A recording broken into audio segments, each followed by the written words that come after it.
So this economic survey 2022-2023 discussion is a 14 hours lecture.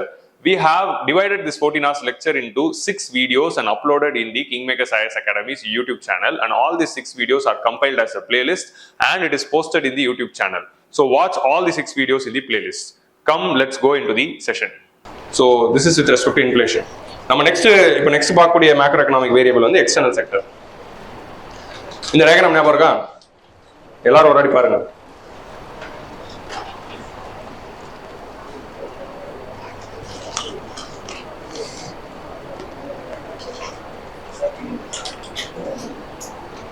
மாத்தி குடிச்சிட்டேனா?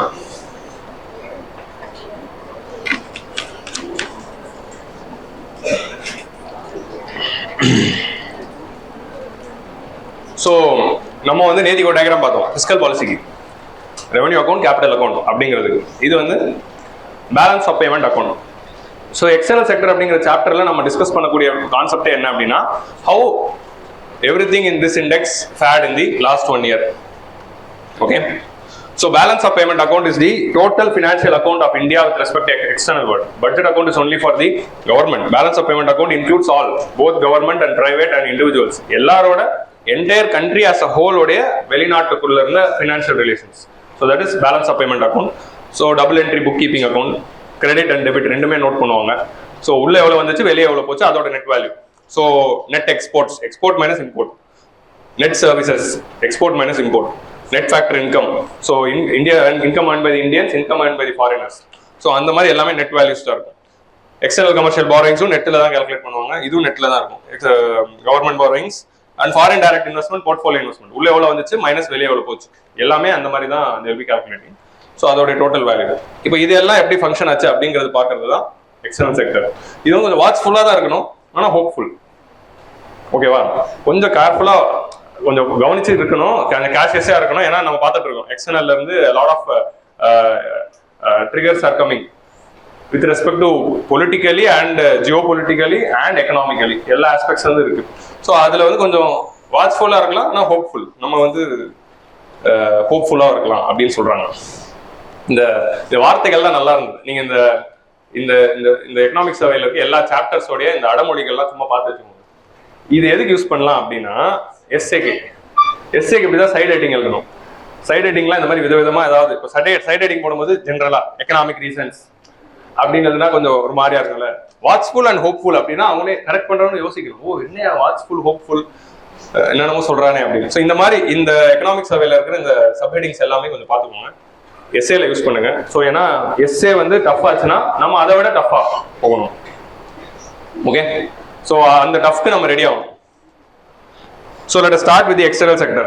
So external செக்டரை பொறுத்த வரைக்கும் we had two global shocks. ஒன்னு health shock, இன்னொன்னு ஜியோபொலிட்டிக்கல் ஷாக். ரெண்டு ஷாக்ஸும் பேக் டு பேக்கா வந்துட்டு இருக்கு and it is creating a lot of issues. நம்ம இது ஆல்ரெடி பார்த்தோம். 2008ல வந்து குளோபல் ஃபினான்ஷியல் கிரைசிஸ் அப்போ we didn't have inflation. So அதனால we were able to give liquidity. ஆனா பேண்டமிக் இயரா இருக்கும் போது, இல்லைன்னா இந்த இப்போ இருக்கிற உக்ரைன் வார் பாத்தீங்கன்னா அது வரும்போதே இன்ஃபிளேஷனோட வருது. So that is the difference. So அதனால நம்ம வந்து குளோபல் ஃபினான்ஷியல் கிரைசிஸ் 2008ல வந்தாலும் அதுல இருந்து ரெக்கவர் பண்றதுக்கு we were able to pump in a lot of money to recover. ஆனா இப்போ வந்திருக்கிற பேண்டமிக்கா இருக்கட்டும், கூடவே வந்து சப்ளை ஷாக் கூட வருது. Global financial crisis demand shock தான், பட் இப்போ சப்ளை ஷாக்கும் கூடவே வருது. அதனால இப்போ நம்ம வந்து அதிகமான ஃபிஸ்கல் ஸ்டிமுலஸ் கொடுத்ததுனால தான் இப்போ 2022ல இன்ஃபிளேஷன் பார்த்துட்டு இருக்கோம். That was the condition. So அந்த அனாலிசிஸ் தான் we are seeing here. இது வந்து ரஷ்யா உக்ரைன் கான்ஃபிளிக்ட் இன்னும் ஆம்பிளிஃபை பண்ணிடுச்சு. ஸோ மானிட்டரி டைட்னிங் நம்ம டிஸ்கஸ் பண்ண கதை தான், nothing new year. Monetary tightening ஆகி 10 years government security bill. So US வந்து 4.25 ஏற்றினதுனால அவங்களுடைய கவர்மெண்ட் செக்யூரிட்டிஸோட ஈல்டு வந்து 10 year கவர்மெண்ட் செக்யூரிட்டி ஈல்டு வந்து 6 மடங்கு அதிகமாக இருக்கு. ஓகே, இன்ட்ரெஸ்ட் ரேட் அதிகமாச்சுன்னா ஈல்டு அதிகமாகும். That is the relations. Capital that led to the capital flight, dollar appreciation. அதனால எமர்ஜிங் மார்க்கெட் எக்கனாமிஸோட currency depreciation, dollar appreciation leading to currency depreciation. அந்த ட்ரிகர் வந்து நடக்குது. Major advanced economies, they are facing higher borrowing costs. Since currency is depreciating, external borrowing எல்லாமே higher borrowing costல இருக்கு. And sticky high inflation. See, sticky inflation அப்படிங்கிறது என்ன அப்படின்னா stagflation அப்படின்னு அர்த்தம். காஸ்ட் புஷ் இன்ஃப்ளேஷனால வரக்கூடிய ஸ்டாக்ஃப்ளேஷன் தான் ஸ்டிக்கி இன்ஃப்ளேஷன் கொலோக்கியலா சொல்லுவாங்க. ஸ்டிக்கி இன்ஃப்ளேஷன்ங்கிற வார்த்தையை பாக்குறீங்கன்னா அது மீனிங் என்ன அப்படின்னா காஸ்ட் புஷ் இன்ஃப்ளேஷன் அதிகமாகி ஜிடிபி growth லோவா இருந்தாலும் இன்ஃப்ளேஷன் அதிகமா இருக்கு. இது நசன் சாவடிக்குது அப்படின்னு சொல்றாங்க. அதான் வந்து ஸ்டிக்கி இன்ஃப்ளேஷன் அப்படின்னு சொல்றாங்க. புரியுதா? இந்த வேர்டுக்கான மீனிங் இப்போ நம்ம இதெல்லாம் பார்க்கலாம்.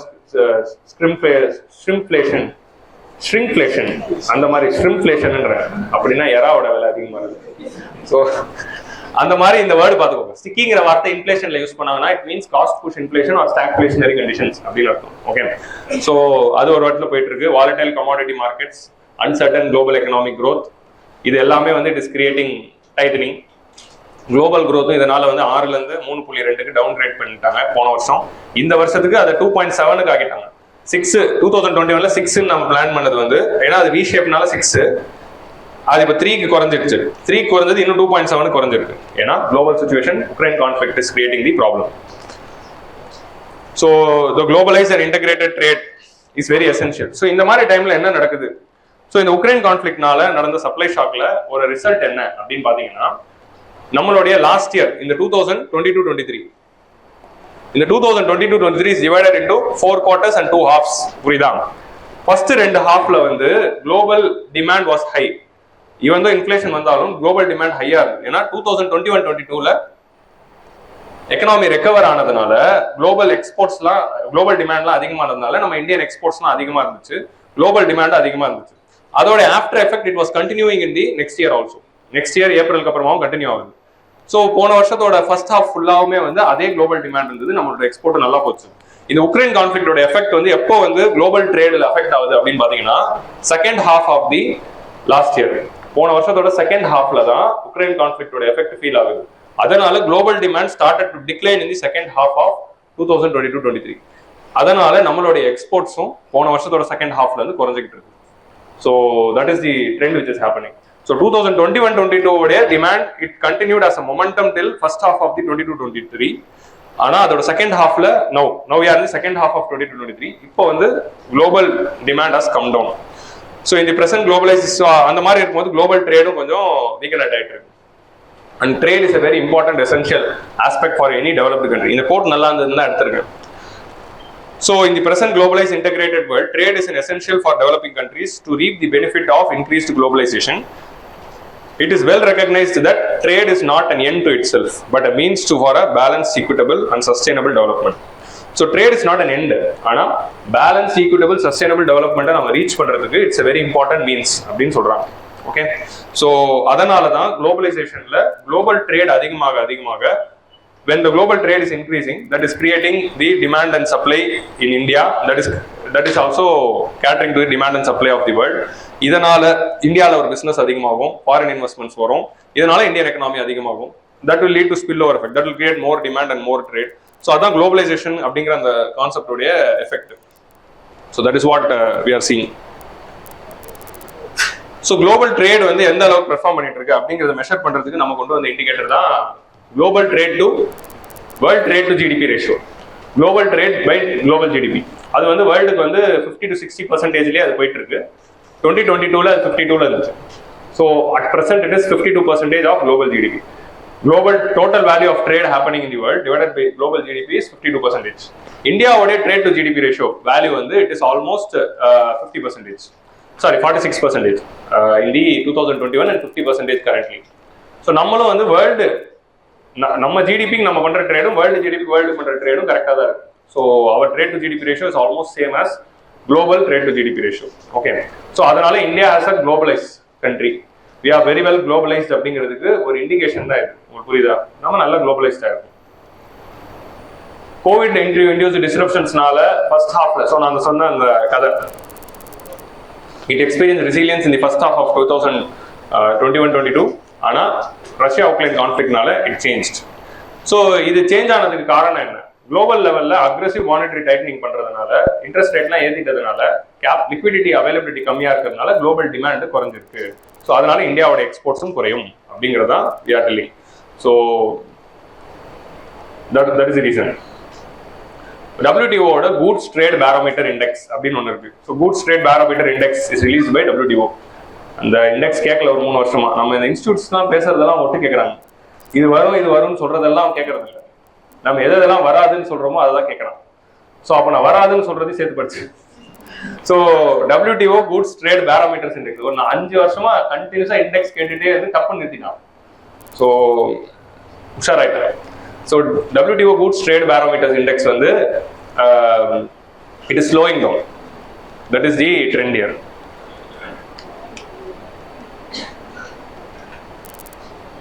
நீங்க என்ன பண்ண இப்போ ட்ரேட் பேரோமீட்டர்ஸ் இண்டெக்ஸ் பத்தி டீடைலா படிங்க. சி எகனாமிக் சர்வேல இந்த ஒரு லைன் தான் இருக்கு, உங்களுக்கு புரியுதா? மிச்சதெல்லாம் நானே எக்ஸ்ட்ரா சேர்த்து தான் சொல்லிட்டு இருக்கேன் மோஸ்ட் ஆஃப் தி கேசஸ்ல. So that is how it goes. இப்போ இது வந்து ஒரு சில டேட்டா மட்டும் இதுல இருக்கு. இதுல நான் சொல்றதை மட்டும் பாருங்க, எல்லாமே பார்த்து கன்ஃபியூஸ் ஆகணும். ஃபர்ஸ்ட் வந்து நம்ம பார்க்கக்கூடியது share of India's exports with respect to global export. நம்மளோட குளோபல் எக்ஸ்போர்ட்ஸ்ல நம்மளோட எக்ஸ்போர்ட்டோட ஷேர் 2.2. வேர்ல்டு எக்ஸ்போர்ட்ஸ்ல இந்தியாவோட ஷேர் 2.2 தான். வேர்ல்டு இம்போர்ட்ஸ்ல நம்மளுடைய ஷேர் வந்து மேல பார்த்துக்கிறது, அதாவது இம்போர்ட்ஸ்ல நம்மளோட ஷேர் வந்து 2.7. ஸோ எக்ஸ்போர்ட்ஸ் ஷேர் 2.2, இம்போர்ட்டோட share 2.7. we are importing more. This is one important data. Clear up? அடுத்தது நம்ம வந்து சர்வீஸ் எக்ஸ்போர்ட்ஸ்ல ஒரு ஸ்ட்ராங் பிளேயர். குளோபல் சர்வீசஸ் எக்ஸ்போர்ட்ஸ்ல நம்ம டாப் 10ல இருக்கோம். With respect to service exports நம்ம லீடர் அப்படின்னு சொல்றோம்ல, ஏன்னா நம்ம டாப் 10ல இருக்கோம், 7th பிளேஸ்ல இருக்கோம் with respect to services exports. So நம்மளோட services is mainly dominated by IT services. சர்வீசஸ்க்குள்ள நிறைய வரும்.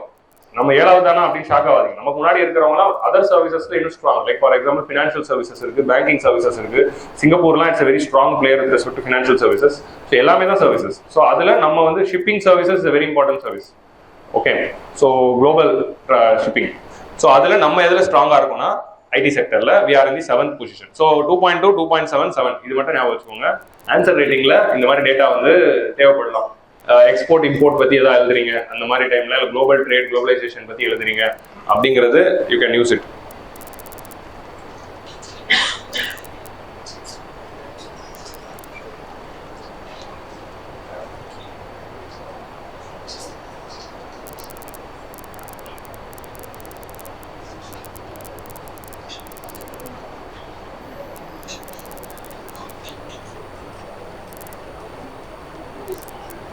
Just second. இந்த கேமரா யூஸ் பண்ணலே இல்லை, அப்பயும் வந்து இது பிரச்சனை பண்ணுது.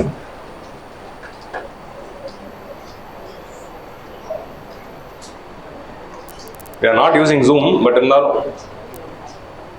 India has achieved the all-time high annual merchandise exports.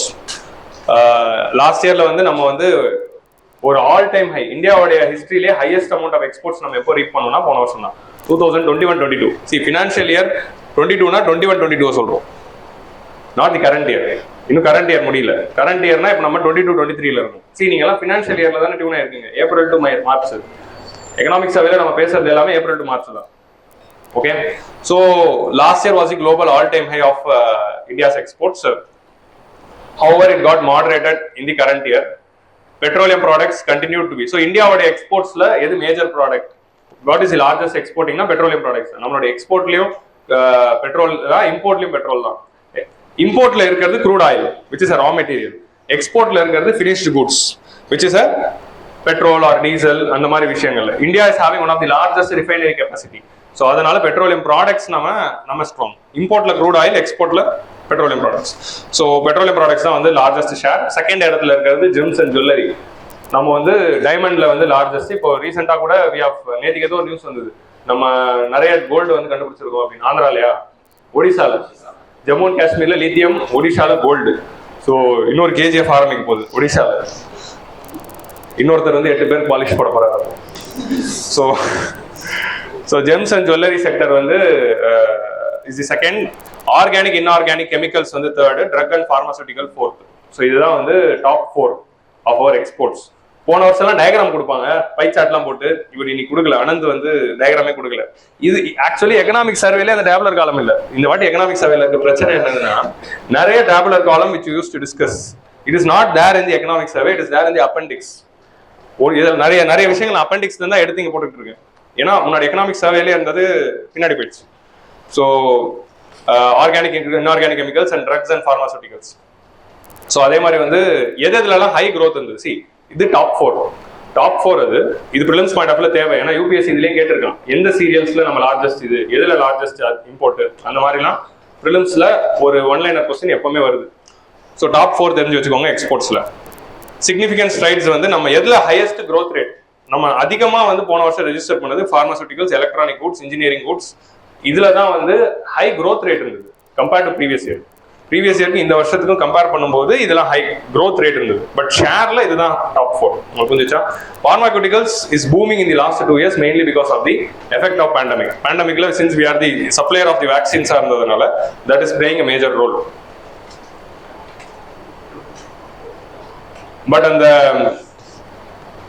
அதே மாதிரி வந்து import is also rising. Merchandise imports வந்து எக்ஸ்போர்ட்ஸ் வந்து 422னா இம்போர்ட்ஸ் வந்து 551ல இருக்கு. ஸோ அதனால தான் we are having the trade deficit. So இம்போர்ட்ஸ்ல டாப் வந்து coal and petroleum, oil and lubricants. So இதெல்லாம் தான் வந்து டாப்ல இருக்கிறது. ஸோ டாப்ல இருக்கிறது POL அப்படின்னு சொல்லுவாங்க, petrol, oil and lubricant. So POL தான் வந்து it is the first in the global import and followed by that ரெண்டாவது வந்து எலக்ட்ரானிக் கூட்ஸ், மூணாவது வந்து கோல். ஸோ இங்க இருக்க கோலை பார்த்து கன்ஃபியூஸ் ஆகாதீங்க. Petroleum, oil and lubricants first, electronic goods ரெண்டாவது, கோல், கோக் அண்ட் பிரிட்டிஷ் தான் வந்து மூணாவது. ஓகே, கோல் இம்போர்ட்ஸ் வந்து அதிகமா இருக்கு. ஏன் அதிகமா இருக்கு அப்படின்னா மேண்டேட்டரி 10% இம்போர்ட் பண்ணணும் அப்படின்னு கவர்மெண்ட் ஒரு ரூல் பண்ணிருக்காங்க. ஞாபகம் இருக்கா? போன வருஷம் வந்து பவர் ஷார்டேஜஸ் வந்ததுனால we had to power shortages வருது. பவர் ஷார்டேஜஸ் வரதுனால கோலோட அதுக்கு ரீசன் என்னதுன்னா கோல் சப்ளை குறைஞ்சிச்சு அப்படிங்கிறது தான் ரீசன். ஏன் கோலோட சப்ளை குறைஞ்சிச்சு அப்படின்னா குளோபல் கோல் பிரைசஸ் அதிகமாயிடுச்சு. குளோபல் கோல் பிரைசஸ் அதிகமானதுனால நம்மளோட இம்போர்ட்டர்ஸ் எல்லாருமே என்ன பண்ணிட்டாங்க, they started to stop the imports. அந்த ஓகே நம்ம இந்தியாவில் கோல் விலை கம்மியா இருக்கு, குளோபல் மார்க்கெட்ல அதிகமா இருக்கு, ஸோ நம்ம குளோபல் இம்போர்ட்ஸ் குறைச்சிட்டு நம்ம இந்தியாவிலே வாங்கிக்கலாம் அப்படின்னு வாங்கிட்டாங்க. பட் இந்தியாவில் கோல் சப்ளை வந்து இவங்களோட டிமாண்டுக்கு அளவுக்கு இல்லை. சப்ளை இல்லைங்கிறதுனால தான் இம்போர்ட்டே பண்றோம். அதை நிறுத்திட்டு லோக்கல்லே தேடுறதுனால தான் கோல் ஷார்டேஜ் ஆயிடுச்சு. யாருமே கோலை இம்போர்ட் பண்ண மாட்டேன்றான், ஏன்னா காஸ்ட்லியா இருக்கு அப்படின்னு. ஏன்னா அது காஸ்ட்லி ஆயிடுச்சுன்னா power generation will become costlier. Already வந்து discoms are in loss, so they are not ready to buy costly coal. So இதனால தான் கவர்மெண்ட் என்ன பண்ணுது, அதனால தான் பவர் கட்ஸ் வந்து ஞாபகம் இருக்கா? ஸோ அதை சரி பண்றதுக்காக தான் கவர்மெண்ட் வந்து என்ன பண்ணாங்க, மேண்டேட்டரி இம்போர்ட்ஸ் ஆஃப் 10%. நீங்க 100 கிலோ கோல் யூஸ் பண்ணி 100 டன் யூஸ் பண்ணீங்கன்னா 10 டன் இம்போர்ட் பண்ணணும். ஸோ மேண்டேட்டரி 10% நார்ம்ஸ் வந்து போன வருஷம் கொண்டு வந்தாங்க. ஸோ மேண்டேட்டரி 10% நார்ம்ஸ் கொண்டு வந்து நீங்க கோலை இம்போர்ட் பண்ணி ஆகணும். ஏன்னா டொமஸ்டிக்ல சப்ளை இல்லை. டொமஸ்டிக்லேயே அவ்வளோ பெரிய சப்ளை ஷாக் இருக்கு because of the coal judgment. Supreme Court வந்து அந்த கோல் ஆக்ஷன்ல இஷ்யூஸ் இருந்ததுனால they scrapped all the auctions. So அதனால வந்து ப்ரொடக்ஷன் எல்லாம் அஃபெக்ட் ஆயிடுச்சு.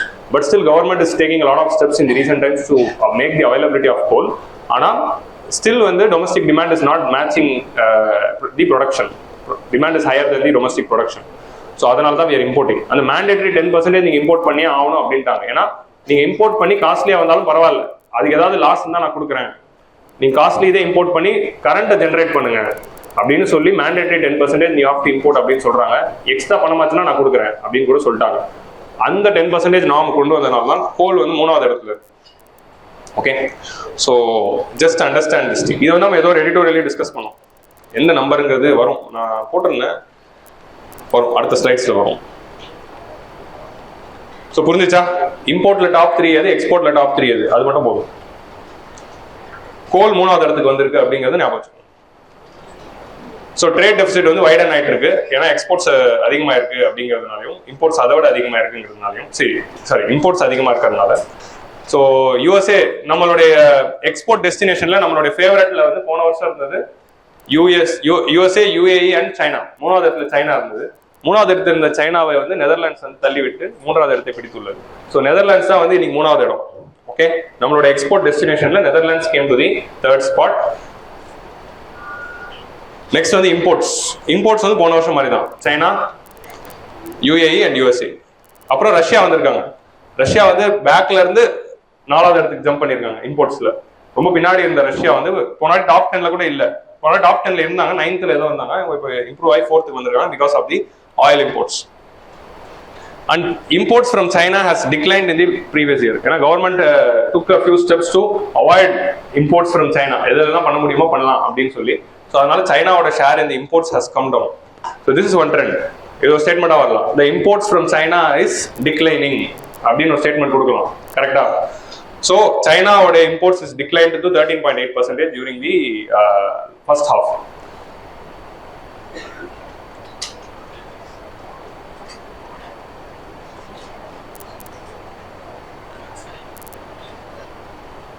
ஸோ டூரிசம் வந்து பேண்டமிக் இயர்ல வீக்கா இருந்தாலும் slowly it is starting to grow. Software and businesses services together, they constitute 60% of India's service exports. நம்மளோட service exportல 60% யார் இருக்காங்கன்னா software business தான். Okay, service imports வந்து, so இது வந்து till here we saw the exports. இப்போ நம்ம கடைசியில பார்க்கக்கூடியது imports. Imports பொறுத்த வரைக்கும் services imports இந்த வருஷம் அதிகமாக இருக்கு. Services exports எப்பவுமே அதிகமாகுது. அதுல 60% வந்து ஐடி அப்படின்னு பாக்குறோம். இந்த வருஷம் நம்ம சர்வீசஸோட இம்போர்ட்ஸும் அதிகமா இருக்கு. அது காரணம் என்ன அப்படின்னா ஷிப்பிங் சார்ஜஸ் அதிகமானதுனால. Global shipping charges is still higher. Global freight transport cost அதிகமா இருக்கு. ஏன்னா அந்த கண்டெய்னர் காஸ்ட் எல்லாம் அதிகமானதுனால. லாஸ்ட் இயர் வந்து பேண்டமிக் இயர்ல நிறைய கண்டெய்னர் நிறைய ஊர்ல லாக் ஆயிடுச்சு. ஏன்னா சப்ளை சடன் லாக்டவுன் போட்டதுனால. அந்த ஷாக்ல இருந்து இன்னும் மீண்டு வராததுனால குளோபல் ஃப்ரைட் காஸ்ட் எல்லாமே கொஞ்சம் அதிகமா இருக்கு. ஸோ அந்த ஷார்டேஜஸ் இந்த கண்டெய்னர், குளோபல் கண்டெய்னர்ன்றது ஒரு விஷயம். இப்போ லாக்டவுன் போட்டோன்னே என்ன ஆயிடுச்சு, எந்தெந்த கண்டெய்னர்லாம் எந்தெந்த ஊர்ல போயிருந்ததோ அது அங்கே மாட்டிடுச்சு. ஸோ லாக்டவுனை ரிலீஸ் பண்ணும்போது அந்த கண்டெய்னர் திரும்ப வந்து அந்த சைக்கிள் திரும்ப ஆரம்பிக்கிறதுக்கு லேக்ல தான் போயிட்டு இருக்கு. இன்னும் வந்து அது நார்மலைஸ் ஆகல. ஸோ அதனால தான் சர்வீசஸ் இம்போர்ட்ஸ் இந்த வருஷம் அதிகமா இருக்கு அப்படின்னு சொல்றாங்க. ஓகே, ஸோ டிராவல் வந்து ஸ்லோலி இட் இஸ் ரிசர்ச்சிங். அது எவ்வளவு க்ரோ ஆயிருக்குங்கிறது பார்ப்போம். No just see the trend here. ஸோ இப்போ நம்ம வந்து பேலன்ஸ் ஆஃப் இது வந்து ட்ரேட் அக்கௌண்ட். ட்ரேட் அக்கௌண்ட்டை பொறுத்த வரைக்கும் we are having trade deficit தான். ஏன்னா blue is the imports and orange is the exports. So imports are higher than exportsங்கிறதுனால நம்மளுடைய ட்ரேட் அக்கௌண்ட் வந்து நெகட்டிவ் தான். லாஸ்ட் 3 இயர்ஸாவே ட்ரேட் அக்கௌண்ட் நெகட்டிவ், ரொம்ப வருஷமாவே நெகட்டிவ்ல தான் இருக்கு. அந்த ட்ரேட் அக்கௌண்ட் இஸ் வைடனிங். இந்த வருஷத்தோட முதல் 3 குவார்ட்டர்லயும் அது வைடன் தான் ஆயிட்டு இருக்கு. So that is the trend here. சர்வீஸை பொறுத்த வரைக்கும் we are having surplus. சர்வீஸை பொறுத்த வரைக்கும் நம்மளுடைய exports are greater than imports. So services it is surplus and that சர்வீசஸோட எக்ஸ்போர்ட்ஸும் க்ரோ ஆயிட்டு இருக்கு. சர்வீசஸோட இம்போர்ட்ஸும் வந்து இந்த 3 வருஷத்துலையும் பார்த்தீங்கன்னா போன வருஷத்தோட 3 வருஷத்தோட இந்த வருஷத்தோட 3 வருஷம் அதிகமாக தான் இருக்கு. Because of the increasing freight cost. Okay, so just understand the trend. இது வந்து எல்லாருக்கும் தெரிஞ்சதான், நம்ம கிளாஸ்ல டிஸ்கஸ் பண்ணது தான். So the same thing. கிளியரா? ஸோ இப்போ நம்ம நெக்ஸ்ட் என்ன பார்க்க போறோம் அப்படின்னா, what is the steps taken by the government in order to boost exports? So நம்மளுடைய economic growthக்கு ஒரு முக்கியமான macro economic variable எதுனா exports தான். So exports நம்ம எவ்வளவு widen பண்றோமோ that will lead to more flow of money inside the economy and that will strengthen the liquidity in the economy and that will create the demand for the Indian companies, that will create employment opportunities. இந்த மாதிரி multiple effects இருக்கிறதுனால exports அதிகப்படுத்துறது ரொம்ப முக்கியம். So exports அதிகப்படுத்தினா GDP will grow. So அதனால government has brought India's foreign trade policy. So foreign trade policy அப்படிங்கிற policy for every 5 years launch பண்ணுவாங்க. நம்ம கடைசியாக கொண்டு வந்த பாலிசி 2015ல கொண்டு வந்தாங்க. 2015 to 20. So that was the last policy. 20ல ரெனியூ பண்ணுவாங்க அப்படின்னு பார்த்தா ரெனியூ பண்ணல. ஏன்னா பேண்டமிக் வந்துருச்சு. இப்போ ரெனியூ பண்ண வேணாம், சரியானவன பண்ணிக்கலாம் அப்படின்னு நம்ம எக்ஸ்டெண்ட் பண்ணி மார்ச் இதே 2015 to 20ல கொண்டு வந்த பாலிசியை will continue till March 2023 அப்படின்னு சொல்லியிருக்கோம். ஸோ இப்போ வர 31ஆம் தேதி வரைக்கும் we are following the same policy. Maybe upcoming year இந்த ஆக்சுவலி போன ஃபினான்ஷியல் இயர் எக்கனாமிக் சர்வேல நான் சொன்னேன் இந்த வருஷம் வந்து we can expect a trade policy ன்னு. பட் இந்த வருஷம் கொண்டு வரல. இப்போ நான் திரும்ப அதே சொல்றேன், இந்த வருஷம் we can expect a trade policy. Maybe government can bring this year also புது trade policy. இதுல தான் வந்து merchandise exports from India scheme, services exports from India scheme அப்படின்னு 2 ஸ்கீம் கொண்டு வந்திருப்பாங்க. So it's an old policy. So we have extended it. அந்த கதைகள் தான் they are telling here. So India is taking a lot of steps to diversify the exports in terms of products. So and they have recent times la vandu they are also bringing in a lot of trade agreements. நம்ம கூட UAE and Australia கூட இந்த வருஷம் sign பண்ணிருக்கோம். We are also bringing a lot of free trade agreements. So this is one important thing. Comprehensive economic partnership agreement. அதான் வந்து we signed with UAE. Okay, இங்க வந்து ECTA export ECTA சடனா பண்ணேன். ECTA full form என்ன? Economic Cooperation and Trade Agreement. நம்ம ஒரு எடிட்டோர்ல கூட டிஸ்கஸ் பண்ணுவோம். Okay, so comprehensive economic partnership, அது வந்து கோஆபரேஷனா பார்ட்னர்ஷிப்பா அப்படிங்கிறது வந்து sometimes it will be confuse ஆயிடும். Okay, economic cooperation and trade agreement. So these are all the 2 recently signed agreements. Export preparedness index. So இப்போ பார்த்தீங்கன்னா நிறைய விஷயத்துல வந்து பூஸ்ட் பண்ணணும் அப்படின்னா என்ன பண்ணணும்? சென்ட்ரல் கவர்மெண்ட் மட்டும் ஸ்டெப்ஸ் எடுத்தா போதாது. ஸ்டேட் லெவல்ல இருந்து மேனுஃபேக்சரிங் அதிகமான எக்ஸ்போர்ட் ப்ரொமோட் பண்ணணும். அதனால தான் பாத்தீங்கன்னா ஸ்டேட் லெவல்லையுமே வந்து நம்ம நீத்தி ஆயோக் வந்ததுல இருந்து என்ன பண்றாங்க, they are bringing in an index to create competitive federalism.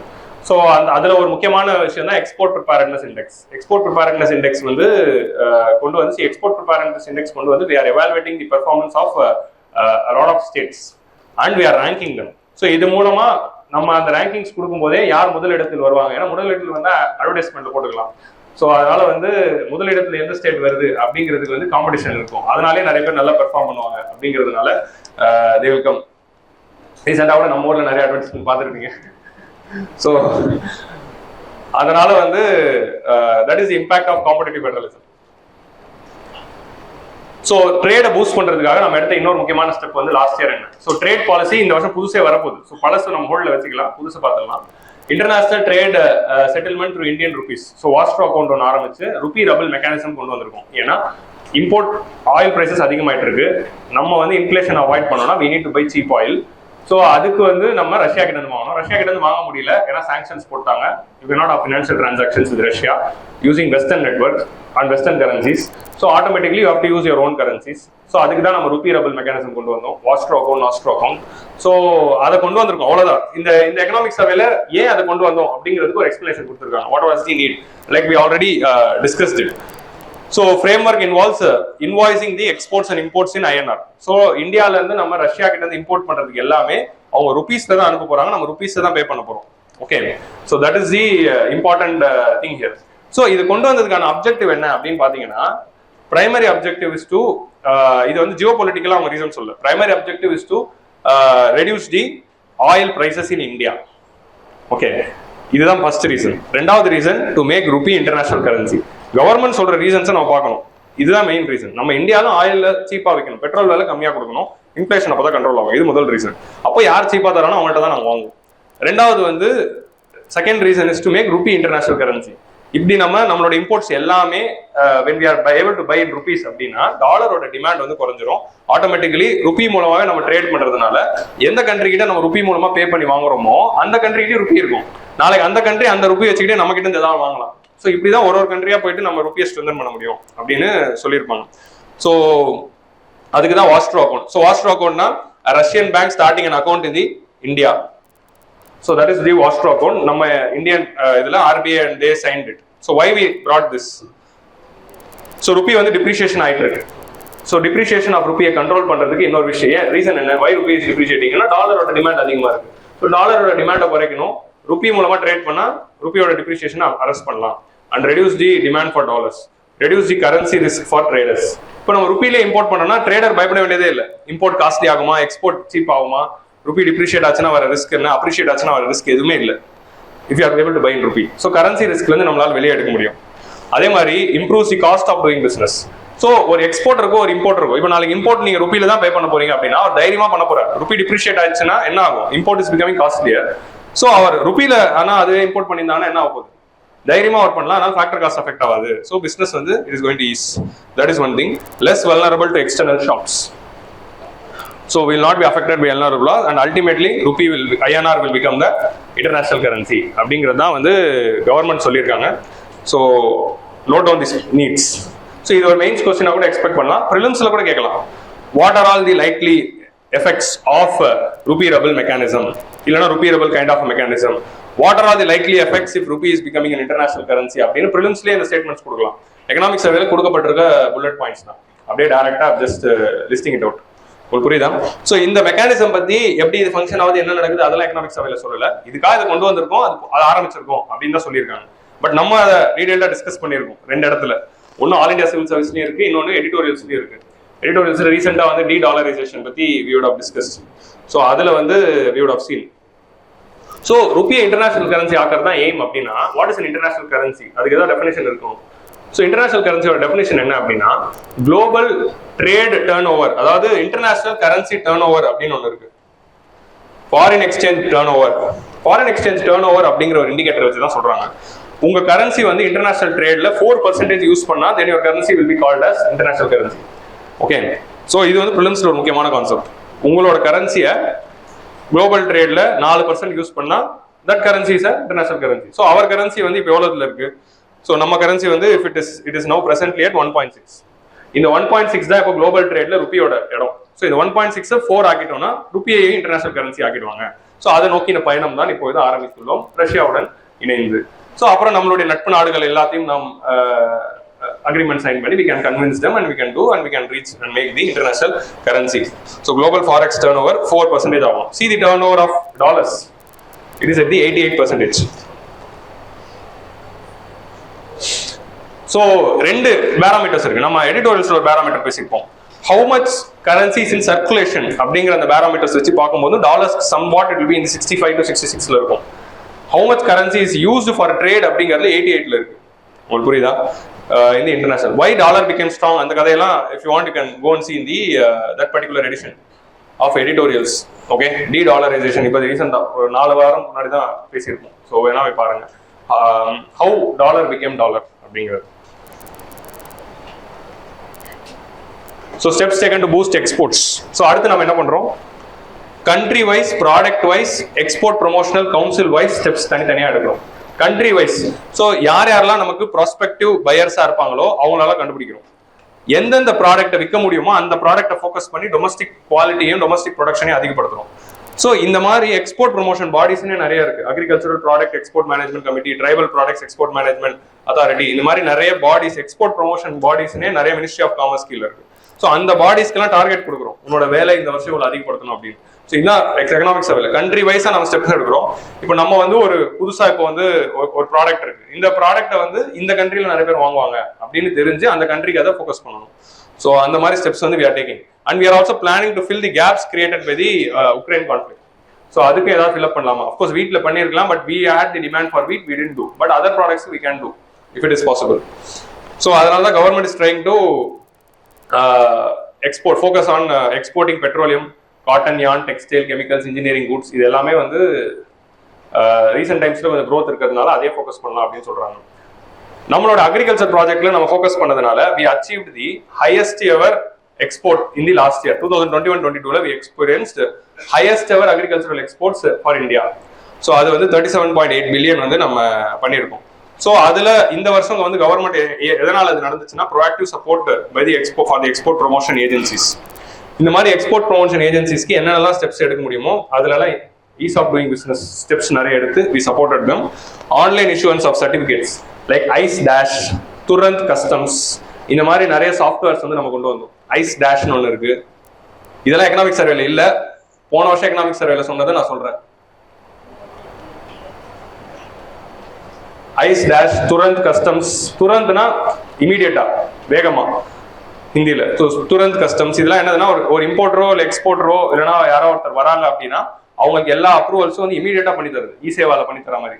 So அது மாதிரி இமீடியட்டா பண்ணி கொடுக்கறதுக்கு ஒரு போர்ட்டல் நம்ம வந்து கொண்டு வந்திருக்கோம். So that is ice dash, Turant customs, இந்த மாதிரியான போர்ட்டல்ஸ். அதான் ஆன்லைன் இஷ்யூவன்ஸ் ஆஃப் சர்டிஃபிகேட்ஸ். அதே மாதிரி ட்ரேட் ஃபேர்ஸ். நம்ம இப்போ வந்து ஃபார் எக்ஸாம்பிள் வந்து இந்த கோமூசா மாஸ்க் பத்தி வந்து சொல்லியிருப்பாங்க. Gamosa mask which is manufactured in Assam. அசாமோட ஒரு ட்ரெடிஷனல் கிளாத் வெரைட்டிலேயே மாஸ்க் செஞ்சு அந்த மாஸ்க் வந்து குளோபல் ப்ராடக்டாக வி டுக் ஸ்டெப்ஸ். ஸோ இந்த மாதிரி வந்து வெளிநாடுகள்ல ஒரு எக்ஸ்போல போய் நம்ம ஒரு ஸ்டாலை போட்டு எங்க ஊர்ல இது இருக்கு பாருங்க அப்படின்னு. ஸோ அந்த மாதிரி வந்து we created a lot of events like this with the help of Indian missions abroad. So அதில் one of the important thing வந்து APEDA agricultural products export development authority வந்து காஷ்மீரி வேலியில காஷ்மீரி ப்ராடக்ட்ஸ் நிறைய ஃபோக்கஸ் பண்றாங்க. Since our focus is on developing the Kashmir. So காஷ்மீர்ல இருக்க ப்ராடக்ட்ஸ்ல ஒரு இடத்த டெவலப் பண்ணணும்னா மெயினா பிசினஸ் வளர்க்கணும். ஸோ அதுக்கு Kashmiri products global, already pashmina shawl இதுக்கெல்லாம் வந்து குளோபல் டிமாண்ட் ஏகப்பட்டது இருக்கு. Kashmiri saffron is one important products. அங்க இருக்கிற ஃபார்மர் ப்ரொடியூசர் ஆர்கனைசேஷன்ஸ் மூலமா Kashmiri saffron already it's having a GI tag. அதுக்கு ஃபோக்கஸ் பண்ணி we are trying to export it and make it a global product. We are focusing the farmer producer organizations with respect to Kashmiri saffron and we are developing it. Okay, so இது வந்து ஒரு special step which government has taken. So saffron பத்தி படிங்க, same முருங்கா மாடல்ல. Okay, already sunflower படிக்க சொன்னேன், அதே மாதிரி சாஃப்ரானும் இந்த வாட்டி படிங்க, ஏன்னா we can expect a question. So next வந்து கவர்மெண்ட் எடுத்த இன்னொரு முக்கியமான ஸ்கீம் வந்து interest equalisation scheme. Interest equalisation scheme is nothing but a interest subvention scheme. So என்னதுன்னா நீங்க வந்து ஒரு எக்ஸ்போர்ட்டர், நீங்க ஒரு கடன் வாங்குறீங்க, அதுக்கு ஒரு இன்ட்ரெஸ்ட் கட்டி வாங்குறீங்க, அந்த இன்ட்ரெஸ்ட்ல டிஸ்கவுண்ட் தராங்க. So if you are exporter and if you are having good எக்ஸ்போர்ட்ஸ்னா government is giving some interest subvention, கொஞ்சம் இன்ட்ரெஸ்ட்டை வந்து மைனஸ் பண்ணி கொடுக்குறாங்க. ஸோ தட் அவரோட எக்ஸ்போர்ட் காஸ்ட் குறையணும் அப்படிங்கிறதுக்காக. So it is a special scheme launched by the Ministry of Commerce now. So அதான் வந்து interest equalization scheme. Up to 2 to 3% வரைக்கும் interest discount பண்ணி தராங்க. This is one step taken by the Ministry of Commerce. So steps taken by the India for exports அப்படின்னு ஒரு கேள்வி வந்தால் எழுதுறதுக்கு தான் இதெல்லாம் ஃபார் மெயின்ஸ் பாயிண்ட் ஆஃப் வியூல. அப்புறம் remission of duties and taxes on exported products. நமக்கு வந்து merchandise export from India scheme அப்படின்னு ஒரு ஸ்கீம் வந்து நம்ம வந்து 2015 கொண்டு வந்தோம் as a part of the trade policy. But இதுல வந்து WTO கம்ப்ளைன்ஸா இல்ல. ஏன்னா WTOல எக்ஸ்போர்ட் சப்சிடிஸ் வந்து ஒரு சில எக்ஸ்போர்ட் சப்சிடிஸ் கொடுக்கூடாதுன்னு இருக்கும், லிமிட்டடா தான் கொடுக்கணும். நம்ம இது கம்ப்ளைன்ஸா இல்ல அப்படின்னு சொன்னதுனால தான் இந்த ஸ்கீம் அபாலிஷ் பண்ணிட்டு நம்ம இந்த RODTEP கொண்டு வந்தோம். ஸோ இது என்னதுன்னா, நீங்க வந்து input tax credit mechanism like in GST. If you are an importer and paying the customs duty for it and then you are re-exporting the product அப்படின்னா, நீங்க ஒரு எக்ஸ்போர்ட்டர் இம்போர்ட் பண்ண கூட்ஸ் வச்சு தான் எக்ஸ்போர்ட் பண்றீங்க அப்படின்னா இம்போர்ட் டியூட்டிஸ் எல்லாமே will be remitted back if you are not getting it through GST. GSTல வந்தா GSTல எடுத்துக்கலாம், GSTல கிடைக்கலாம், இந்த ஸ்கீம்ல வாங்கிக்கோங்க அப்படின்னு சொல்லி WTO கம்பைல்டு ஸ்கீமா ஒன்று கொண்டு வந்தாங்க. அதே மாதிரி Export Credit Guarantee Corporation of India அப்படின்னு ஒரு கம்பெனி இருக்கு. Okay, that is also company coming under Ministry of Commerce கீழே. ஸோ அந்த Export Credit Guarantee Corporation of India என்ன பண்றாங்க, எக்ஸ்போர்ட்டர்ஸ்க்கு கிரெடிட் கேரண்டி தராங்க. நீ எக்ஸ்போர்ட்டரா, தைரியமா உனக்கு லோன் கொடு, அவங்க லோன் கட்டலன்னா நான் கொடுக்குறேன் அப்படின்னு கிரெடிட் கேரண்டி கொடுக்கறதுக்காகவே ஒரு company for exporters alone. So அவங்க வந்து என்ன பண்றாங்க, ஆல்மோஸ்ட் 90% வரைக்கும் கேரண்டி தராங்க. ஓகே, ஸோ 70% இருந்ததை 90% ஆக்கி 90 வரைக்கும் தராங்க. Insurance cover for the banks. Okay, so export Credit guarantee. இன்னொன்று வந்து கிருஷி உடான். ஸோ உடான் ஸ்கீம் வந்து ஆல்ரெடி அது இன்னொன்று இருக்கு, உடே தேஷ் கா ஆம் நாகரிக் அப்படிங்கிறது regional connectivity scheme to focus on the 2 tier and 3 tier சிட்டிஸ்ல இருக்கிற ஏர்போர்ட்ஸை ஃபோக்கஸ் பண்ணி கொண்டு வந்தது. அதில் நிறைய ஏர்போர்ட்ஸ் கொண்டு வந்துட்டோம். அதுலேயே வந்து கிருஷி உடான் கிருஷி ரயில் அப்படிங்கிற ஒரு கான்செப்ட்ல நம்ம என்ன பண்ணிருக்கோம், பேண்டமிக் அப்போ கொண்டு வந்த 2 விஷயம் அது. ரெண்டுமே என்ன அப்படின்னா, சப்ளை ஷாக்ல கூட்ஸ் வந்து அஃபெக்ட் ஆகாம இருக்கணும். ஏன்னா பேண்டமிக்ல நம்ம பார்த்தோம்ல, எல்லாத்தையும் லாக்டவுன் போடலாம், வயிற்றுக்கு லாக்டவுன் போட முடியாது. ஸோ அதனால we need food. ஸோ அதனால அந்த சப்ளை அதிகப்படுத்துறதுக்காக தான் கிருஷி உடான் கிருஷி ரயில் அப்படின்னு 2 கொண்டு வந்து ஃபார்மர்ஸ்க்காகவே exclusive flight, cargo flight, farm குட்ஸ்க்காகவே exclusive rail in order to transport the farm commodities throughout India. So அந்த கிருஷி உடான் கிருஷி ரயில்னு 2 பண்ணோம். அதில் கிருஷி உடான்ல பாத்தீங்கன்னா it is scheme launch by யார், Krishi Udan civil aviation airports authority of India தான் லான்ச் பண்றாங்க. இதுல என்ன அப்படின்னா, transporting perishable goods products from the hilly north eastern states, அதுக்கு ஒரு component, general all the states அப்படின்னு ஒரு காம்பனன்ட்ல என்ன பண்றாங்கன்னா, full waiver of landing parking charges. So நீங்க ஒரு ஃபிளைட் ஆப்ரேட்டர் ஃபார்மர்ஸ்க்கான கூட்ஸ் ஏற்றிட்டு போறீங்க அப்படின்னா உங்களுக்கு வந்து landing charges, flight handling charges, airport charges எதுவுமே இல்லை, எல்லாமே ஃப்ரீ. நீங்க பாட்டிக்கு வந்து லேண்ட் பண்ணிட்டு கூட்ஸ் கொடுத்து நீங்க பாட்டி ஏறிட்டு போயிடலாம். இப்போ ஒரு ஃபிளைட் லேண்ட் ஆகுதுன்னா they have to pay certain charges to airport, particular airport. அது எதுவுமே கட்ட தேவையில்லை, எல்லாமே எக்ஸம்ப்டட், ஃப்ரீயா வந்து ஏர்போர்ட்ல இறக்கிட்டு போயிடலாம். So in order to bring down the logistic cost for the farm commodities, இந்தியால வந்து நம்ம வந்து 58 ஏர்போர்ட்ஸ்ல இதை கொண்டு வந்திருக்கோம், Krishi Udan. So it's a very important scheme with respect to the supply chain of the agricultural products. அப்புறம் district as export hubs அப்படிங்கிற இந்த ஸ்கீம்ல வந்து one district one product scheme. It is another important scheme which is launched by the government. So government வந்து கிட்டத்தட்ட வந்து they have identified ஒரு district ஒரு product. இப்போ அந்த ப்ராடக்ட்டை வந்து அந்த டிஸ்ட்ரிக்ட் வந்து கிளஸ்டர் அப்ரோச் ஸ்ட்ரென்தன் பண்ணி அந்த ப்ராடக்ட்டை குளோபல் மார்க்கெட்டுக்கு எக்ஸ்போர்ட் பண்ண வச்சா அந்த டிஸ்ட்ரிக்ட் வளரும் அப்படிங்கிற அந்த லாஜிக்ல தான் ஒன் டிஸ்ட்ரிக்ட் ஒன் ப்ராடக்ட் அப்படின்னு சொல்றாங்க. இப்போ கோவில்பட்டி கடலை மிட்டாய் அப்படின்னு இருக்குன்னா, கோவில்பட்டியில இருக்கிற அந்த கடலை மிட்டாய் கம்பெனிஸ் எல்லாருக்கும் நம்ம ஃபோக்கஸ் பண்ணி எல்லாரையும் ட்ரெயின் பண்ணி குவாலிட்டி பேக்கேஜிங்கோட இந்த மணி மார்க் அப்படின்னு ஒரு புதுசா வந்துருக்கு பாத்தீங்களா, கடலை மிட்டாயில சூப்பரா இருக்கு, மற்ற கடலை மிட்டாயோட அது நல்லா இருக்கு. ஸோ அதனால வந்து நான் இப்போ அதுக்கு தான் ரீசெண்ட் டைம்ஸ் சாப்பிட்றேன். ஸோ ஏன் அது I'm just selling, ஏன்னா they have increased the packaging, they have increased how they are displaying. So இப்படி இருக்கு அப்படின்னா அது வந்து எக்ஸ்போர்ட் மார்க்கெட்டையும் நம்ம பிடிக்கலாம்.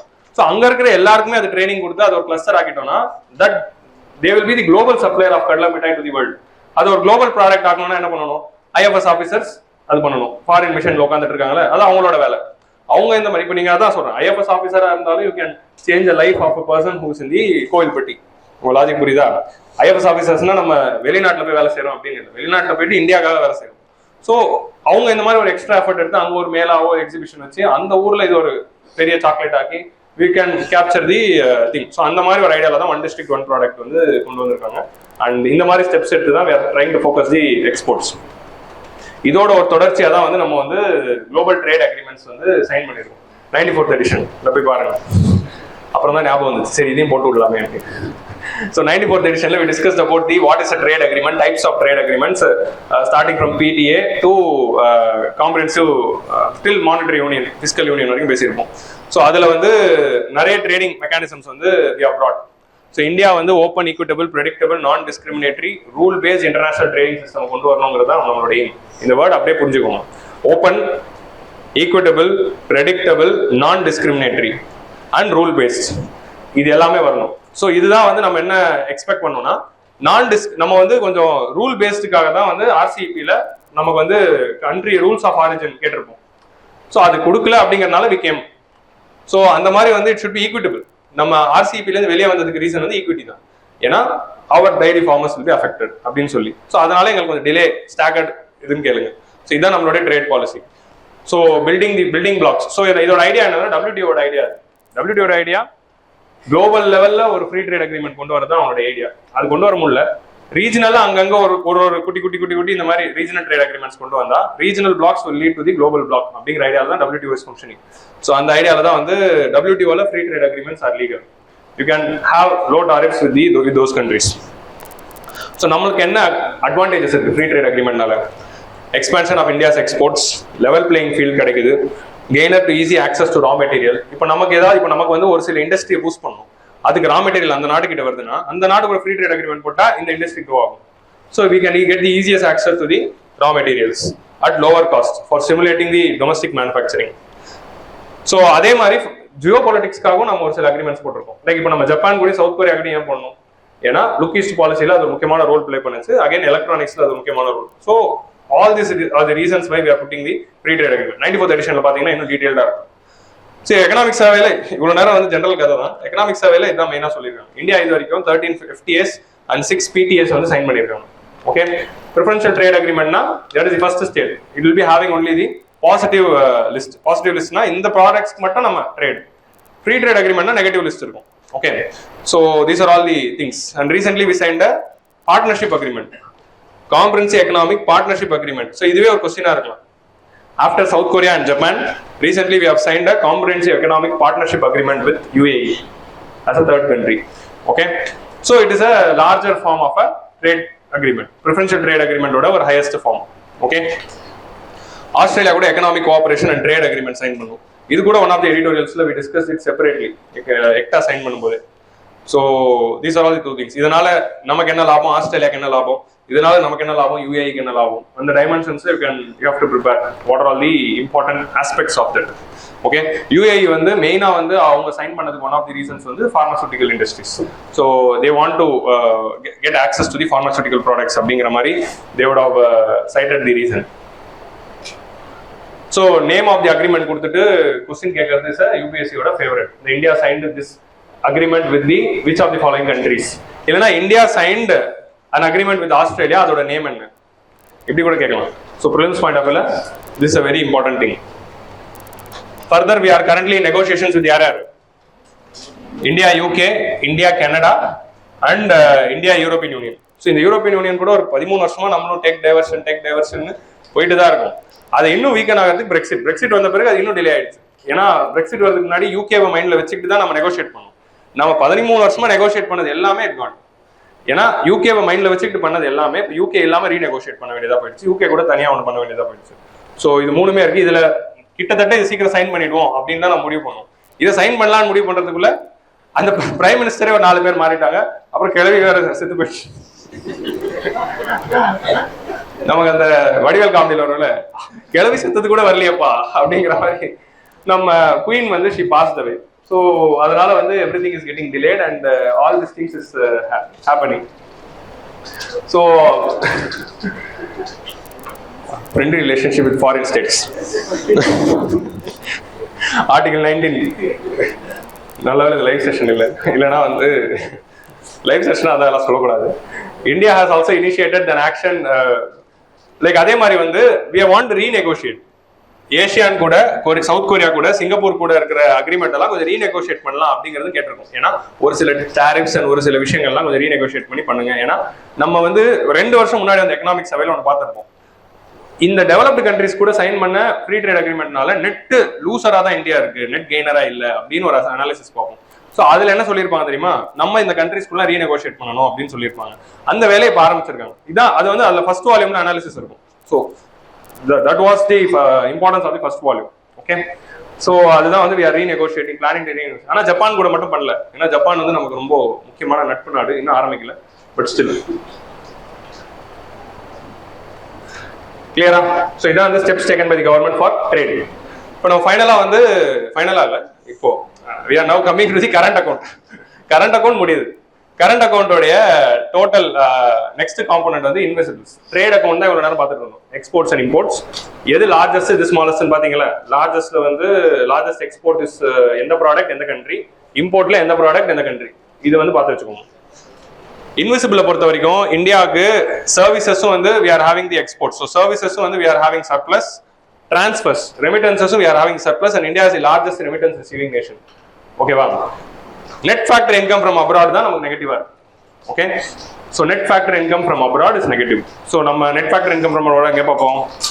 ஜிடிபிலேருந்து ஜிஎன்பிக்கு மாறும்போது will subtract the net factor income from abroad. அதான் வந்து இந்த மூணாவது component. So invisible account is divided into 3: services, transfers and income. So அந்த நெட் ஃபேக்டர் இன்கம் தான் மூணாவது. So net factor income is always being negative. மிச்சம் ரெண்டும் பாசிட்டிவ்ல இருக்கு. இது ரைஸ் ஆனதுக்கு முக்கியமான காரணம் என்ன? இது ரைஸ் ஆனதுக்கு முக்கியமான காரணம் ஒன்று சர்வீஸ் எக்ஸ்போர்ட்ஸ் நல்லா இருக்கிறது, இன்னொன்று ரெமிட்டன்சஸ் அதிகமானது. For the first time ever India has reach the 100 billion mark with respect to remittances. நம்ம ஒரு ஷார்ட்ஸ் கூட இன்னைக்கு போட்டிருந்தால. So for the first time the total remittances received by India, last year it was some 80s 87 ஏதோ வந்தது, இப்போ it became 100. So second வந்து Mexico, China largest remittance receiving nationsல India is 100. So இதுல வந்து ஒரு முக்கியமான ஷிஃப்ட் பத்தி நம்ம டிஸ்கஸ் பண்ணியிருந்தோம். என்ன ஷிஃப்ட் அப்படின்னா, பொதுவா நமக்கு ரெமிட்டன்சஸ் வந்து கல்ஃப் கண்ட்ரிஸ் தான் டாப்ல இருக்கும், அப்புறமா தான் டெவலப்டு கண்ட்ரிஸ் இருக்கும். So gulf diaspora is it largest remittance centres, followed by that தான் வெஸ்ட். இப்போ என்ன ஆயிடுச்சு, கல்ஃப்ல இருந்து வெஸ்ட்டுக்கு ஷிஃப்ட் ஆயிருக்கு. So now western nations are sending more money than the gulf diaspora. So gulf டயஸ்போராக்கு வெஸ்டர்ன் டயஸ்போராக்கு வித்தியாசம் என்ன அப்படின்னா, கல்ஃப் டயஸ்போராலாம் வந்து western diaspora is highly skilled professional எம்ப்ளாய்மெண்ட்டுக்கு போறவங்க, கல்ஃப் டயஸ்போரா வந்து மேனுவல் ஒர்க்ஸ்க்கு தான் மெஜாரிட்டிக்கு போறவங்க. ஸோ இதுல இருந்து அதுக்கு ஷிஃப்ட் ஆயிருக்கு பிகாஸ் ஆஃப் தி பேண்டமிக். பேண்டமிக்ல கல்ஃப் டயஸ்போராவோட ஜாப் அஃபெக்ட் ஆயிடுச்சு, ஆனா வெஸ்டர்ன் டயஸ்போராவோட ஜாப்ஸ் அஃபெக்ட் ஆகல because of the work from home. So that is the reason for the shift in the remittances, and their share is also very high in the remittances link. So இது எல்லாமே வந்து நமக்கு வந்து 100 billion mark வந்து reach பண்றதுக்கு ஹெல்ப்ஃபுல்லா இருக்கு. So current account balance பொறுத்த வரைக்கும் it is negative. So current account balance is always negative இல்லை. 2021ல கொஞ்சம் அது பாசிட்டிவ்ல போச்சு, ஏன்னா இம்போர்ட்ஸ் எல்லாமே போயிட்டு அது குறைஞ்சதுனால இது கொஞ்சம் ஈஸ் ஆச்சு. அப்புறம் ஒரே ஒரு குவார்டர்ல பாசிட்டிவ் இருக்கு, அப்புறம் ஃபுல்லா நெகட்டிவ்ல இருக்கு. So it is not consistently negative. Current account balance was also positive temporarily during the pandemic because of the supply shock, not because of India exported more or imported less. In general, சொல்றேன். And it is widening. புரிஞ்சுச்சா? இது வந்து composition of current account பேலன்ஸ்ல நம்மளோட negative சைட்ல பாருங்க, light green. So light green வந்து merchandise trade தான் highest reason for the current account deficit. Current account டெபிசிட்ல மேஜர் ஷேர் யாரு? கரண்ட் அக்கௌண்ட் டெபிசிட்ல இருக்க மேஜர் ஷேர் யாருனாலனா ட்ரேட் இம்போர்ட்ஸ் தான். ஓகே, ட்ரேட் அக்கௌண்டோட இம்போர்ட்ஸ் தான். நெட் ஃபேக்டர் இன்கம் கம்மி தான். இது ரெண்டும் பாசிட்டிவ்ல இருக்கு. கிளியரா? So who is the contributor for current account deficit? Imports, trade, merchandise, goods, imports. இதான் வந்து மெயின் ரீசன். ஏன்னா சர்வீஸ் எக்ஸ்போர்ட்ஸும் டிரான்ஸ்ஃபர் இன்கமும் வந்து பாசிட்டிவ் சைட்ல இருக்கு. Now we are coming to the capital account. Current account முடிஞ்சிச்சா? கேபிட்டல் அக்கௌண்ட்டை பொறுத்த வரைக்கும் capital account is always surplus because there is a net inflow of foreign direct investment and portfolio investment. Always we are, India is one of the top 10ல இருக்கக்கூடிய foreign direct investment, இப்போ top 5ல இருக்கும் foreign direct investment receiving country. Okay, pandemic yearல India reached one of the highest levels of FDI and FPI because everyone wanted to save their money and they invested in the stocks. So அதுதான் இப்போ liquidation ஆயிட்டு இருக்கு. பேண்டமிக்ல invest பண்ணதெல்லாம் liquidate நடந்துட்டு இருக்கு. So அதனால போயிட்டு இருக்கு. ஒரே ஒரு குவார்டர்ல மட்டும் இட் கேம் டவுன். மற்றபடி பாத்தீங்கன்னா நெட் இன்ஃப்ளோஸ் தான் இருக்கு. பட் இந்த இன்ஃப்ளோஸ் வந்து கொஞ்சம் குறைஞ்சதுக்கு காரணம் என்ன? குறைஞ்சது காரணம் foreign portfolio investments. Foreign portfolio investments கொஞ்சம் வித்ரா ஆனதுனால நெட் அவுட்ஃப்ளோஸ் ஆஃப் எஃபிஐஸ் நடந்திருக்கு. 2 வருஷம் நெட் இன்ஃப்ளோ ஆஃப் எஃபிஐ இருந்தது, இந்த வருஷம் நெட் அவுட்ஃப்ளோ ஆயிருக்கு because of the withdrawal, capital outflow. So அதனால கொஞ்சம் மாடரேட் ஆயிருக்கு. So FDI foreign investments have moderated அப்படிங்கிறது தான் அந்த trend we have to understand. போன வருஷம் வந்து அந்த கொஸ்டின்ல வந்து எல்லாருக்கும் அந்த 2021 கொஸ்டின்ல இருக்கும் எஃப்டிஐன்னு கேட்டுட்டு கீழே வந்து ரீசெண்டா கூட யாரும் என்கிட்ட கேட்டாங்க கொஸ்டின்ல வந்து which of the following are classified as foreign direct investment. But அது ஆப்ஷன்ஸ்ல பாத்தீங்கன்னா external commercial borrowings, foreign portfolio investments இதெல்லாம் வரும். இதெல்லாம் ஃபாரின் போர்ட்ஃபோலியோ இன்வெஸ்ட்மெண்ட்ல தானே நம்ம பார்ப்போம். எக்ஸ்டர்னல் கமர்ஷியல் பாரோயிங்ஸா இருக்கட்டும், ஆர் இந்த external commercial borrowing, foreign currency convertible bonds, foreign currency exchangeable bonds எல்லாம் நம்ம வந்து போர்ட்ஃபோலியோல தானே பார்ப்போம். அது எப்படி டைரக்ட்ல வரும் அப்படின்னு கேட்டாங்க. which of the following can be classified as FDI ன்னு இருந்துச்சு. if it is about 10% it can be classified. That was the catch in that question. So அதனால அது கொஞ்சம் காஷியஸா, வெரி ஈஸி கொஸ்டின், ஒரு சிம்பிள் கேட்ச்னால நிறைய பேர் கன்ஃபியூஸ் ஆயிட்டாங்க. So this is the thing. So புரிஞ்சுச்சா? net foreign investment வந்து it's moderating. That is the trend which we have to see.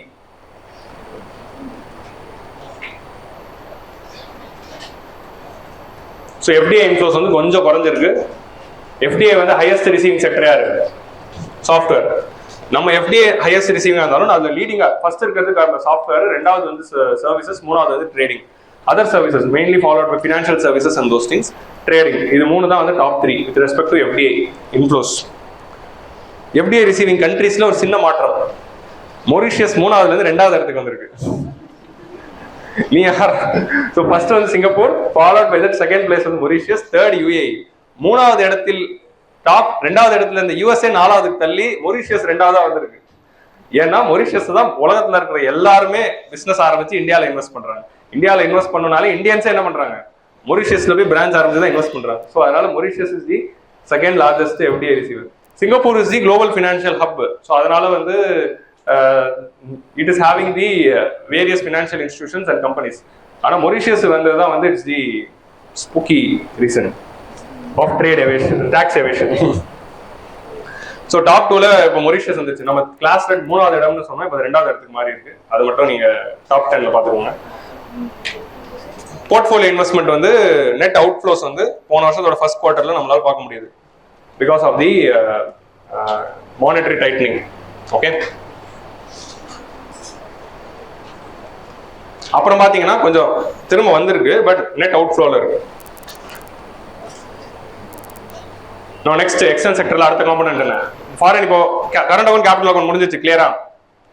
Current account deficit, capital அக்கௌண்ட்ல நெட் பாசிட்டிவ் தான். But net பாசிட்டிவா இருந்தாலும் it has moderated in the recent times. So next வந்து we are seeing about the foreign exchange reserves. போன வருஷம் வந்து 630 பில்லியன்ல இருந்துச்சு நம்மளோட foreign exchange reserve, which is higher than the short term debt of India, global short term debt. அது வந்து because of the depreciation we had to spend almost $70 billion spend பண்ணி நம்ம ருப்பியோட ஃபால arrest பண்ண வேண்டியதா போனதுனால it fell down to 530. அப்புறமா என்னாச்சு, rupee கொஞ்சம் டிப்ரிஷியேட் ஆனதை அரெஸ்ட் ஆன பிறகு திரும்ப கொஞ்சம் அக்யூமுலேட் ஆகி இப்போ 560ல இருக்கு. So currently foreign exchange reserves வந்து 560. So how many months of imports can we cover? So நம்மளால வந்து இந்த ரிசர்வ்ஸ் வச்சுக்கிட்டு 9 மாசத்துக்கு இம்போர்ட் பண்ண முடியும். Almost we can import for next 9 months. அடுத்த 9 மாசத்துக்கு இம்போர்ட் பண்ற அளவுக்கு we can have. That's a very good sign now. So it is a strong position now. But of course it was 11 months previously. It came down because of the rupee depreciation. என்ன நடக்கும் அப்படின்னா, இந்த மாதிரி rupee depreciate ஆகிறதுனால ரிசர்வ்ஸோட value itself will be coming down. So that is the reason. So balance of payments account வந்து நெட்டா it is இது negative because of the current account deficit. Current account deficit is creating the balance of payment account negative. நம்மளோட foreign exchange reserve 630ல இருந்து குறைஞ்சிச்சு because of the rupee depreciation and slowly recent timesல கொஞ்சம் increase ஆயிருக்கு. Amount of number of months which we are able to import for, போன வருஷம் பாத்தீங்கன்னா 11 to 12 months வரைக்கும் 1 இயர்க்கான import நம்மளால பே பண்ண முடிஞ்சது. இப்போ it has fallen to 9 months, but still that's a good sign தான். 9 months இருந்தாலே பெரிய விஷயம் தான். 6 months இருந்தாலே போதும். That is the actual average. 6 மாசத்துக்கு தேவைப்படுற இம்போர்ட்ஸ்க்கான ஃபாரின் எக்ஸ்சேஞ்ச் ரிசர்வ்ஸ் வச்சிருந்தாலே போதும். நம்ம 9ல வச்சிருக்கோம். பட் வந்து இதுதான் வந்து 1991ல 17 days ஆச்சு. புரியுதா? பேலன்ஸ் ஆஃப் பேமெண்ட் கிரைசிஸ் வந்ததுல நமக்கு அதுதான் 1991ல 17 நாள்னு மாறிச்சு. That's why we had a crisis. And finally we are going to see the rupee. How rupee performed. So rupee has depreciated near போன வருஷம் near nominal effective exchange rate real. நிறைய பேர் first பேஜ்ல அந்த கேள்வி வந்துச்சான். ஃபர்ஸ்ட் பேஜ்ல economics கேட்டு கஷ்டப்படுத்திட்டாங்க சார் அப்படின்னு வந்து என்கிட்ட சொல்றாங்க. என்ன அது ஆக்சுவலி வந்து that is a very big இது உங்களோட ஏபிசிடில எது வருதுங்கிறதும் வந்து slightly it might play a role. If you are not normal, நீங்க காமான ஆளா இருந்தீங்கன்னா எது வந்தாலும் பிரச்சனை இல்லை. கொஞ்சம் நர்வஸ் ஆகிற ஆளுங்களுக்கு டஃப்பான கொஸ்டின்ஸ் வந்து ஃபர்ஸ்ட் வந்துச்சுனாலே அவுட் ஆயிடுறாங்க. This is a very big psychological issue. வருஷம் பூரா தாறுமாறா படிச்சுட்டு போயிட்டும் ப்ரிலிம்ஸ் ஃபெயில் ஆகிறதுக்கான காரணம் என்னதுன்னா எக்ஸாம் ஹாலில் நம்ம வந்து ஷேக் ஆயிடுறது. நீ என்ன வேணா கேள்வி தெரியலனாலும் மிச்சதெல்லாம் எனக்கு தெரியுங்கிற நம்பிக்கையில போயிட்டே இருக்கணும். 20 கொஸ்டின் தெரியலனாலும் மிச்சம் 80 வச்சு நான் பாஸ் ஆவேன். அந்த ஒரு குருட்டுத்தனமான நம்பிக்கை இருக்கணும். குருட்டுத்தனமான நம்பிக்கை இருந்தால்தான் வெற்றி ரீச் பண்ணும். அப்போதான் ரிஸ்க் எடுப்போம். அந்த நம்பிக்கை இருக்கணும். ஸோ ஓகே, ஆல்வேஸ் அந்த அந்த ஃபர்ஸ்ட் செட் எது இருக்கு அப்படிங்கிறத பார்த்துட்டு டோன்ட் கெட் ஷேக்கன். இப்படிதான் யூ ஹேவ் டு கோ. மிச்சம் 80 வச்சு நான் பாஸ் பண்ணிடுவேன் அப்படிங்கிற நம்பிக்கையில you have to go to the next page. No coming back to cricket. இப்போ வந்து நாமினல் எஃபெக்டிவ் எக்ஸ்சேஞ்ச் ரேட் வந்து it has depreciated. Nominal effective exchange rate of US dollar has appreciated and nominal effective exchange rate of rupee வந்து it has depreciated. நம்மளுடைய 40 currency நீர் தான் வந்து it has depreciated. ஆனா 64 economics பிராக்கெட்ல போட்டுருக்காங்க. நிறைய euro இருக்கிறதுனால it is a 40 கரன்சி நீர் தான், but euro is having many countries. So அதனால வந்து it is 64 countries. 64 countries கூட நம்ம யூஸ் பண்ற கரன்சியோடைய நீர் தான் 40 கரன்சி நீர். அந்த 40 கரன்சி நீர் it has depreciated. Nominal effective exchange rate which is a weighted average of 40 currencies and 6 currencies which is released by RBI. So கரெக்டாக பார்த்தீங்கன்னா இட் இஸ் டிப்ரிஷியேட்டிங். ஸோ சரி, எக்கனாமிக் சர்வேல எல்லா வருஷமும் பார்ப்போம். இந்த கிராஃபை காட்டிட்டு தான் சொல்லுவேன். ருபி இஸ் டிப்ரிஷியேட்டிங் அப்படின்னா நீர் குறைஞ்சுதான் இருக்கும். when NEER is falling rupee is depreciating அப்படிங்கிறதா we are discussing in. see, இது ஒரு ஸ்டேட்மெண்டா வருங்கிறது யாரும் எக்ஸ்பெக்ட் பண்ணல. உங்களுக்கு புரியுதா? ஆனா we know but we have overlooked. this is what is happening in the most of the time. அதனால தான் எதை பார்த்தாலும் கொஞ்சம் தெளிவா பார்க்க வேண்டியதா இருக்கு. இந்த மாதிரி கிராஃப்ஸ் எல்லாம் இப்போ இதே கிராஃபை போன வருஷம் நம்ம பார்த்தோம். ருபி இஸ் டிப்ரிஷியேட்டிங் அப்படின்னு சொல்லி நீர் குறையறது தான் நம்ம காட்டியிருக்கோம். So when NEER is falling rupee is depreciating அப்படிங்கிறத போன வருஷத்தோட ஃபர்ஸ்ட் ஸ்டேட்மெண்ட், அந்த தேர்ட் கொஸ்டினோடது. ஸோ இந்த மாதிரி ஒரு ட்ரெண்ட் தான் நம்ம ஓவர் லுக் பண்ணிடுறோம். And very easy question becoming tough for many. So when NEER is falling rupee is depreciating அப்படின்னு அர்த்தம். when NEER is rising rupee is appreciating அப்படின்னு அர்த்தம். Okay, so NEER and REER ரெண்டுமே வந்து it is falling because of the currency depreciation in the previous year. கிளியரா?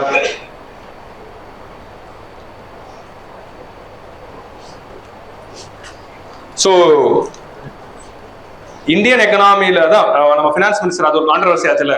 Rupee weakened not because of we face depreciation not because of rupees weakening but because of dollars strengthening அப்படின்னு சொல்லியிருந்தாங்க. Dollars appreciation அது economically it's right statement தான். So dollar strengthen ஆனதுனால தான் இங்க வந்து depreciate ஆயிருக்கு. Because all the other currencies depreciated, only dollar has appreciated. So all the other currencies they are facing net depreciation. Okay, except Mexico, which எல்லாருக்குமே there was net depreciation. So that is the difference. உங்களுக்கு புரியுதுல? அது strong ஆறதுனால இது depreciate ஆகலாம், இது week ஆனதுனால இது ஆகலாம். நம்ம ஆல்ரெடி பார்த்திருக்கோம். Ruby dollar exchange rate is not an indicator for the strength of the rupee. It's only the நீர். நம்ம நீர் வச்சு தான் பார்க்கணும். இல்ல purchasing power parity should be the indicator. So that is the logic here. Clear?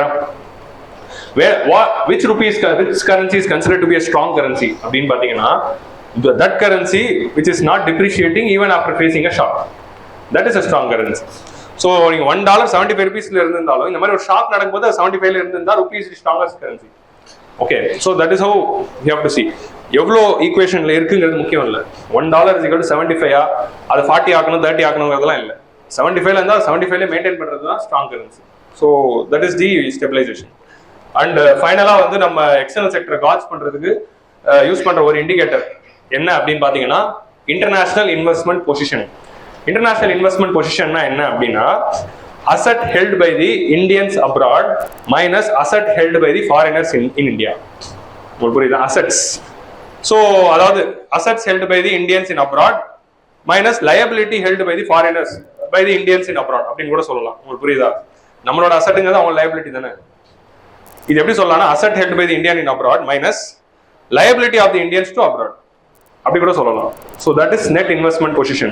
So Indians ஓட asset minus liability with respect to the external economy அதோடைய indicator தான் இன்டர்நேஷனல் இன்வெஸ்ட்மெண்ட் பொசிஷன் அப்படிங்கிறது ஒரு இம்பார்ட்டன்ட் இண்டிகேட்டர். இது நம்ம கிளாஸ்ல discuss பண்ணிருக்க மாட்டோம். அண்ட் எவ்ரி இயர் எக்கனாமிக் சர்வேல they will be using this as an tool. So economic சர்வேல டிஸ்கஸ் பண்ணுவோம். So international investment position is a statistical statement. It is the financial assets held by the residents of the economy on the claim on non-residents. Claim on non-residents na financial assets which is a liability for the non-residents. அதே மாதிரி liability of the residents to the non-residents. Assets held by the Indians in abroad to liability held by the Indians to abroad. So asset minus liability of Indians with respect to the external world தான் வந்து net investment position. So இது வந்து பாசிட்டிவா இருந்தா then that economy is strong, நெகட்டிவா இருந்துச்சுன்னா then the economy is weak. The more negative it goes, it is a problematic thing. That is the thing. நமக்கு already பார்த்தோம் net factor income from abroad வந்து எப்படி இருக்கு அப்படின்னு. ஸோ இந்தியாவுடைய performance வந்து it is always obviously we are in the negative side because we are having more liability. அந்த negative அந்த amount of negativity it is receding in the recent times. உங்களுக்கு புரியுதா? அதிகமா இருந்தது குறைஞ்சிட்டு வருது. So we are moving towards the zero mark. So net investment position has improved. அதுதான் வந்து ட்ரெண்ட். இம்ப்ரூவ் ஆயிருக்குல்ல, அதிக நெகட்டிவ்ல இருந்து கம்மி நெகட்டிவ் ஆயிருக்கு. ஸோ அதுதான் இங்க -16.4 இருந்து -11.5 வந்திருக்குல்ல. So that is the trend which I'm telling. And again in the current year because of the depreciation it was improving, and current years because of the depreciation it is slightly it has varied, but அதுக்கப்புறமா திரும்ப வந்து it is improved அப்படிங்கிறது தான் வந்து they have said in the economic survey. So it has improved slightly அப்படிங்கிறது தான் they are selling. But இது வரைக்கும் இதுல இருந்து கேட்டது இல்லை. பட் மேக்ஸிமம் இதுல ட்ரெண்ட் கேட்கறதுக்கு பதிலாக இந்த கான்செப்டே ஒரு கேள்வியா கேட்கலாம். நெட் இன்டர்நேஷனல் இன்வெஸ்ட்மெண்ட் பொசிஷன் அப்படின்னா என்ன அப்படின்னு. ஸோ அதை வச்சே வந்து they can ask a question. அடுத்ததா வந்து எக்ஸ்டர்னல் டெட். ஸோ இப்போ நம்ம வந்து இது வரைக்கும் பார்த்தது கேபிட்டல் அக்கௌண்ட் எல்லாம் பார்த்துட்டோம், இல்லை லாஸ்ட் காம்பனன்ட் டெட். நேற்றுக்கே நம்ம டெட் காம்பனன்ட்ல பார்த்தோம். டெட் காம்பனன்ட்ல என்ன பார்த்தோம்? நம்மளுடைய டெட் வந்து external debt is only 4.9% of total debt of government's debt அப்படின்னு பார்த்தோம். So majority of the government's debt இன்டர்னலா இருக்கிறதுனால we are safe அப்படின்னு பார்க்கணும். நம்ம இது கவர்மெண்ட் மட்டும் தான் பார்த்தோம். இன்னைக்கு எல்லாத்தையும் பார்க்க போறோம். கவர்மெண்ட் பிரைவேட், ஏன்னா பேலன்ஸ் ஆஃப் பேமெண்ட்ல எல்லாத்தையும் பார்க்க போறோம். Government private and all. So India's external debt வந்து it is at 610 billion by the end of the September. It grew by 1.3%. So நம்மளோட debt வந்து கொஞ்சம் அதிகமா இருக்கு because of depreciation. Depreciation is also a reason. புரியுதா? Debt to GDP ratio, external debt to GDP ratio. நேத்து debt to GDP ratio of government தான் பார்த்தோம். இது external debt to GDP ratio of India as a whole. அது வந்து it has fell to 19.2. Overall GDP கூட compare பண்ணுவோம், ஏன்னா GDP improve ஆயிருக்கு. சி இந்த ட்ரெண்ட் எல்லாம் நீங்க கரெக்டா புரிஞ்சுக்கோங்க. டெட்டோடைய வேல்யூ வந்து குறைஞ்சிருந்தாலும் எக்ஸ்டர்னல் டெட் வந்து it has grew by 1.3%. Debt to GDP ratio value வந்து இட் ஹஸ் ஃபாலன், ஏன்னா டினாமினேட்டர்ல இருக்க ஜிடிபினால. It is a ratio with respect to GDP and it is general debt value. So don't get confused. So நம்மளோட total டெட்ல வந்து நம்மளோட total dead value வந்து 610. 610ல 478 அப்படிங்கிறது long term debt, 131 short term debt. இந்த நம்பர் தேவையில்லை. ஆனா அவர் India's external debt is long term debt is the major share than the short term debt. இது ஒரு ஸ்டேட்மெண்டா வரலாம் பிரிலிம்ஸ்ல. ஸோ எக்ஸ்டர்னல் டெட்ல லாங் டேர்ம் டெட் தான் மேஜர் ஷேர்ல இருக்கு, ஷார்ட் டேர்ம் டெட் கம்மியா இருக்கு. That is 131 billion.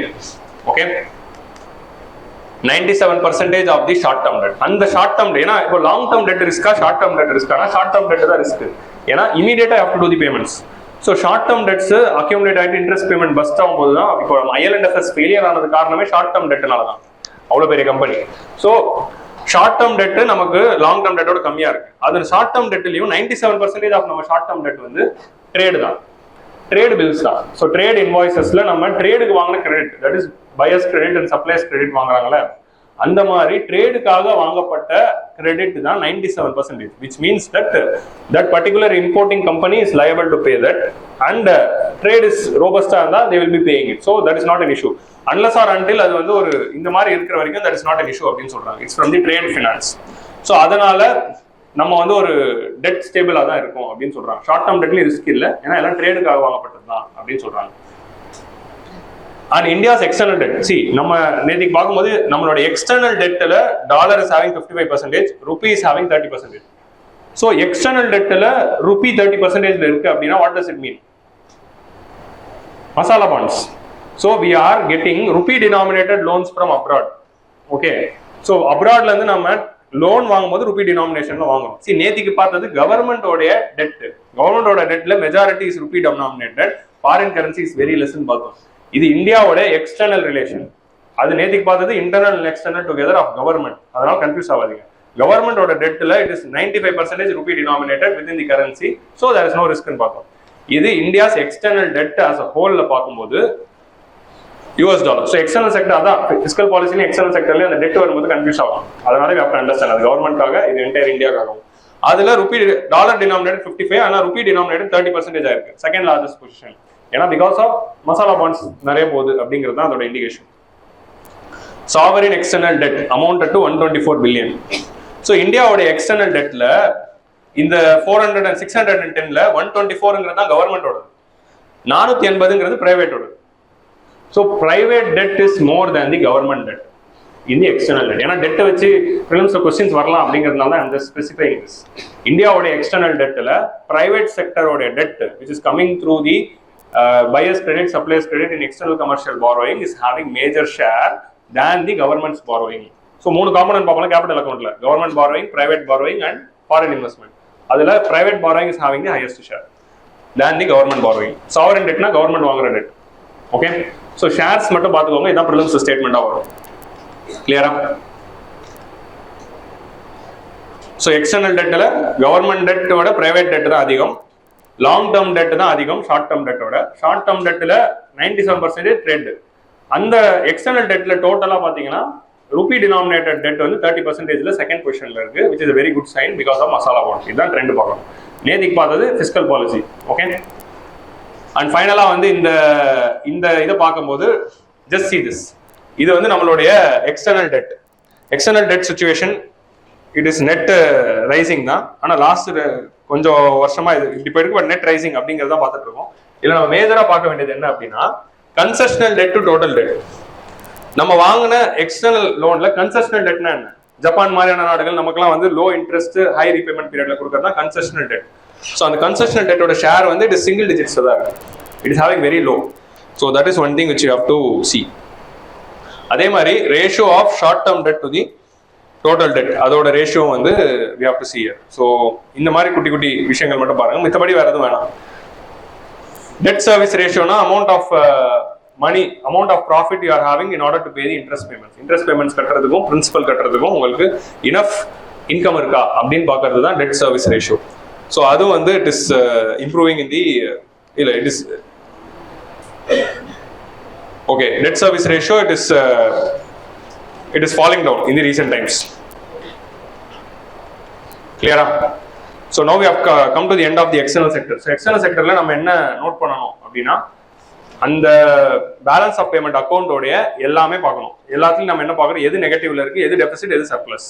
ஸோ எது சர்ப்ளஸ் எது டெபிசிட் ஒன்று, நம்மளோட ட்ரேட் டெபிசிட் வைடன் ஆயிட்டு இருக்கு, நம்மளுடைய பேலன்ஸ் ஆஃப் பேமெண்ட்டும் நெகட்டிவ்ல தான் இருக்கு ஓவராலா.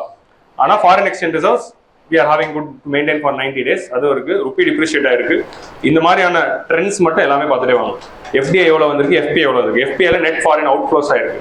எஃப்டிஐலயும் லாஸ்ட் இயர் தான் we had the highest, ஆனா ரெமிட்டன்சஸ்ல it is very highest. ஸோ இந்த மாதிரி வந்து அந்த performance of each and everything பார்க்கணும். இதுல முக்கியமா மெயின்ஸ் பாயிண்ட் ஆஃப் நம்ம நோட் பண்ண வேண்டியது steps taken by the government in order to boost exports. Steps taken by the government in order to boost எக்ஸ்போர்ட்ஸ்ல ஸ்கீம்ஸ் வந்து ப்ரிலிம்ஸ் பாயிண்ட் ஆஃப் பார்க்கணும். Like for example இன்னைக்கு வந்து நம்ம இன்ட்ரெஸ்ட் ஈக்குவலைசேஷன் ஸ்கீம் அப்படின்னு ஒன்று பார்த்தோம். That might be a new scheme.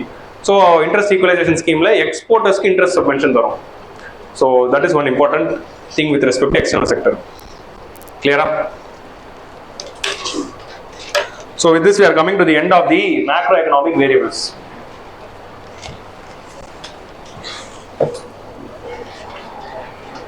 Next இப்போ அக்ரிகல்ச்சர் ஆரம்பிக்கிறதுக்கு முன்னாடி உங்களுக்கு ஒரு 2 minutes பிரேக். ஏன் சரி 2 minutes தான், அதுக்குள்ள ஆரம்பிச்சிடும். சும்மா நீங்க ஃப்ரெண்ட்ஸ் கூடலாம் பேசிக்கலாம். கிளாஸ் புரியுதா, ஏன் தூக்கம் வருதா, ஏன் பசிக்குது அப்படிலாம் பேசிக்கலாம். பெரிய பிரேக் அனௌன்ஸ் பண்ணுவேன், கேட்கல? இல்ல இல்ல, இன்னும் 1.5 மணி நேரம் தான் ஆயிருக்கு, அதுக்குள்ள என்ன பெரிய பிரேக்? இல்ல 2:35 ஆரம்பிச்சோம், 1.5 மணி நேரம் தான் ஆயிருக்கு.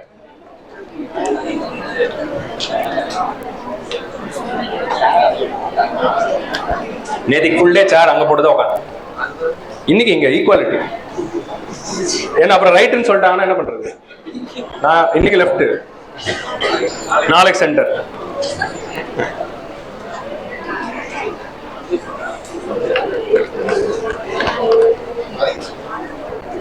நேத்திக்கெல்லாம் அவங்களுக்கு மறந்துதுங்க.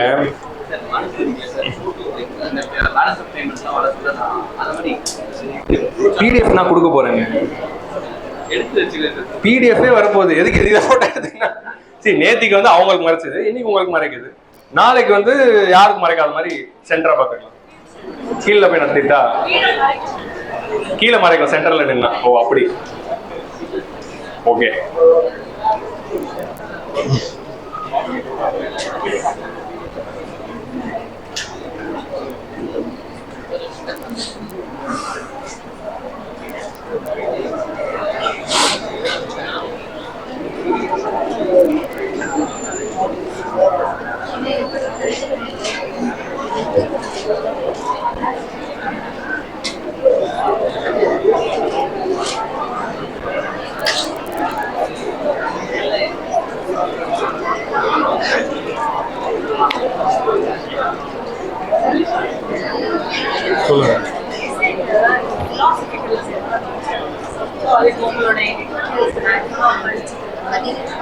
எடிட்டோரியல் படிச்சா போதுமானா அது போதாது, நீங்க நிறைய எழுதி பார்க்கணும். More you write, that is needed for essay. சோர்ஸ்க்கு I'm discussing a lot, but அது போதும்னு சொல்ல முடியாது. இது எஸ்ஏக்காக இதுதான் சோர்ஸ் அப்படின்னு இல்லை. எஸ்ஏவை பொறுத்த வரைக்கும் எழுத தான் will learn. So rather then reading something. ஏன்னா டாப்பர்ஸ் காப்பி நிறைய பாருங்க, நிறைய எழுதி பாருங்க. டாப்பர்ஸ் காப்பி பார்த்து நிறைய எழுதி பார்க்கும்போது தான் கிடைக்கும். வில் டிஸ்கஸ் செஷன் முடிஞ்சோன்னு சொல்லுங்க. ஓகே, ஆரம்பிச்சிடலாமா? அக்ரிகல்ச்சர். நான் என்னோட பிளான் என்னதுன்னா 2 hours கழிச்சு தான் பிரேக். அப்படிதான் plan. 2 hours break, 2 hours break, அப்படி இல்லை. 2 hours பிரேக், 2 hours பிரேக், அப்புறம் இல்ல 2 hours பிரேக், அப்புறம் 2.5 hours, அப்படிதான் பிளான். இல்ல 2 hours 15 minutes break, 2 hours 15 minutes, அப்படி கூட வச்சுக்கலாம். மிட் பாயிண்டா இருக்கும் கரெக்டா. இதெல்லாம் பிரேக் தான். லைக் நீங்க ஜாலியா சந்தோஷமா பேசிக்கிறீங்களே, வேற ஆப்ஷனே இல்ல. Okay, will continue.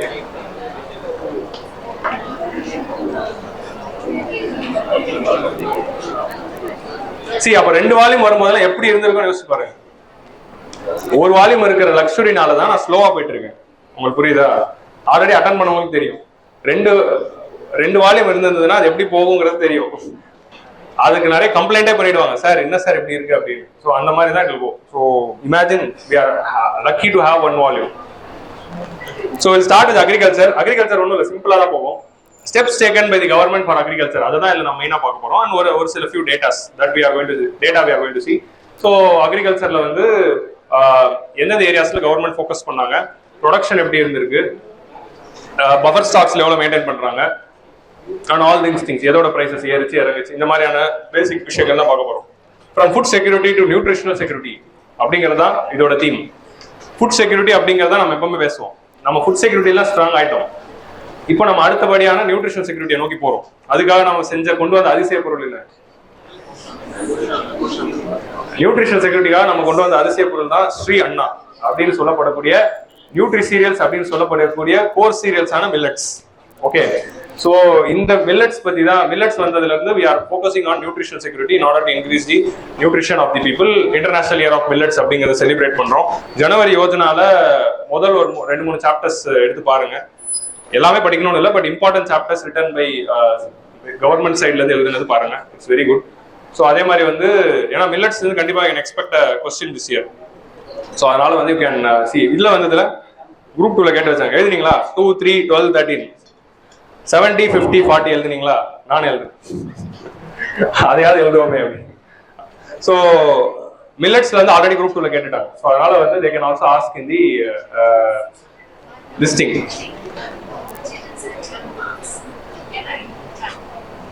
Narrator. So agriculture we are going to start. So agriculture growth வந்து நம்ம நேத்திக்கே பார்த்தோம். It was strong even during the pandemic. Pandemicல அது ஸ்ட்ராங்கா இருந்தது. So agricultural growth rate, this is how the performance. Now it is moderating. That is the thing. So pandemic முன்னாடி 5.5 இருந்தது, but still pandemic yearல 3.3, 3.0. இப்போ இந்த current yearல வந்து 3.5. So that is the status with respect to the agricultural growth. Next year also it is expected to grow more. So that is the current level of performance of agriculture. And we already saw the share of agriculture increased from 18 to 20. Nedik paathola in the GDP. Average annual growth rate for the last 6 years வந்து 4.6ல நம்ம grow பண்ணிட்டு இருக்கோம். That is the performance of the agriculture. In recent years, India also rapidly emerged as the net exporter of agricultural products. நம்ம வந்து நிறைய export பண்றோம் and last year we recorded one of the maximum export with respect to agricultural products. Agricultural exports ல dominate பண்றது எந்த product? No. Marine products. Marine products are the major share with respect to the agricultural exports. அதான் வந்து major share. So 2020-21 export of the agriculture and allied products. So agriculture in the sense umbrella வாக தான் பேசுவோம் நம்ம economic survey. It's not only we are focusing on farm. Okay?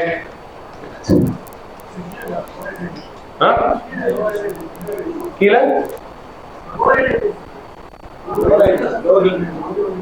Internet ஸ்லோவா இருக்கா? இது இங்க இருக்க இன்டர்நெட்டா? வைஃபை கட் ஆயிடுச்சா? என்னாச்சு?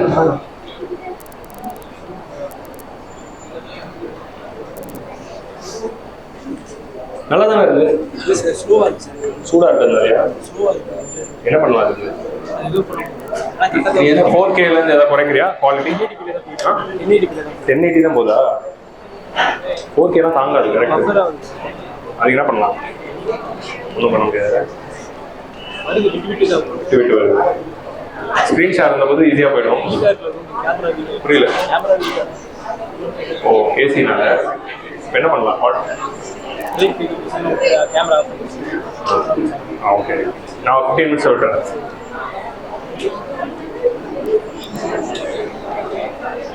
கூடிய சீக்கிரம் சரி செய்யப்படும்.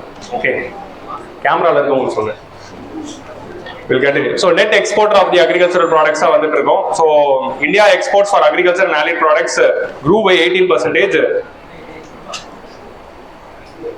So during 21-22 it reached the all-time high of 50 billion. So நம்ம நிறைய all-time highs பார்த்துட்டு இருக்கோம். Foreign direct investments and agricultural exports இது. Committee for doubling the farmers income அப்படின்னு ஒரு committee இருக்கு. So the committee for doubling farmers income they gave a lot of recommendations. அக்ரிகல்ச்சரை எப்படி boost பண்ணலாம் அப்படிங்கிறதுக்காக they gave recommendations. அந்த recommendations என்னென்ன? நம்ம வெறும் farm sector மட்டும் ஃபோக்கஸ் பண்றதோட லைஃப் ஸ்டாக் ப்ரொடக்டிவிட்டி ஃபர்ஸ்ட் வந்து we have to focus on productivity. கிராப்பா இருக்கட்டும் லைஃப் ஸ்டாக்கா இருக்கட்டும் ரெண்டுத்தோட ப்ரொடக்டிவிட்டி அதிகப்படுத்தணும். That means more production per hectare, more milk or more meat from a livestock. Diversification towards the high value crops. So cereals வந்து we have to move towards the oil seeds. இந்த மாதிரியான high value crops போனா more income will come. ஏன்னா farmer ஓட income double பண்ணும் by 2021-22 அப்படிங்கிற aimல தான் we formed it. But still these recommendations still they are relevant. Better resource use efficiency. So Krishi சிஞ்சாயில we brought water use efficiency, அப்புறம் electricity use efficiency. இந்த மாதிரி நிறைய schemes we are bringing. kusum scheme மூலமா enhancing the crop intensity. So net sown area அதிகப்படுத்துறது தான் crop intensity. Improving the real prices received by the farmers. MSP plus 50% நம்ம கொடுத்துருக்கோம். Minimum support price வந்து 1.5 times we are giving. High value crops like oil seeds அது already சொல்லிட்டோம். Incentives on crop diversification. So crop diversification கொண்டு வரதுக்கு price diversification. அதாவது இப்போ எப்படி வந்து millets based country வந்து cereal based country-ஆ மாறுச்சு because of MSP and green revolution. So ஒரு கவர்மெண்ட் பாலிசியால crop preference மாறுது அப்படின்னா அதே கவர்மெண்ட் பாலிசியால திரும்ப ரிவர்ஸ் பண்ண முடியும். அந்த லாஜிக்ல தான் we brought the millets focus பண்றது. ஏன்னா அதே கவர்மெண்ட் பாலிசி மூலமா அதிக MSP கொடுத்து ரைஸ் ஹிட் பண்ண அதே millets பண்ணா மில்லட்டும் ஃபோக்கஸ் பண்ணிடலாம் அப்படிங்கிறது தான். ஸோ அந்த லாஜிக்ல தான் we are doing. So these are all the recommendations. So இது வந்து ஆன்சர் ரைட்டிங் தேவைப்படும். What are all the steps taken or in general நீங்க எழுதுறீங்க அப்படின்னா கவர்மெண்டோட இன்டென்ஷன்ஸ் என்ன for doubling the farmers income or in general for agricultural growth, productivity, high value crops, better use efficiency, resource use efficiency, any resources, water, seed, fertilizer use efficiency ஏகப்பட்ட schemes பார்த்திருக்கோம். neem coated urea ல இருந்து ஆரம்பிச்சு soil health card schemes and all these things. So you can see இது எல்லாமே நீங்க வந்து அந்த கவர்மெண்ட் ஸ்கீம்ஸோட லிங்க் பண்ணும்போது இன்னும் உங்களுக்கு எக்ஸ்ட்ராவா புரியும். Improvement in agricultural marketing and enhancing the resource use efficiency have been adopted. Agricultural marketing develop பண்றதுக்கு நாம் கொண்டு வந்திருக்கோம்.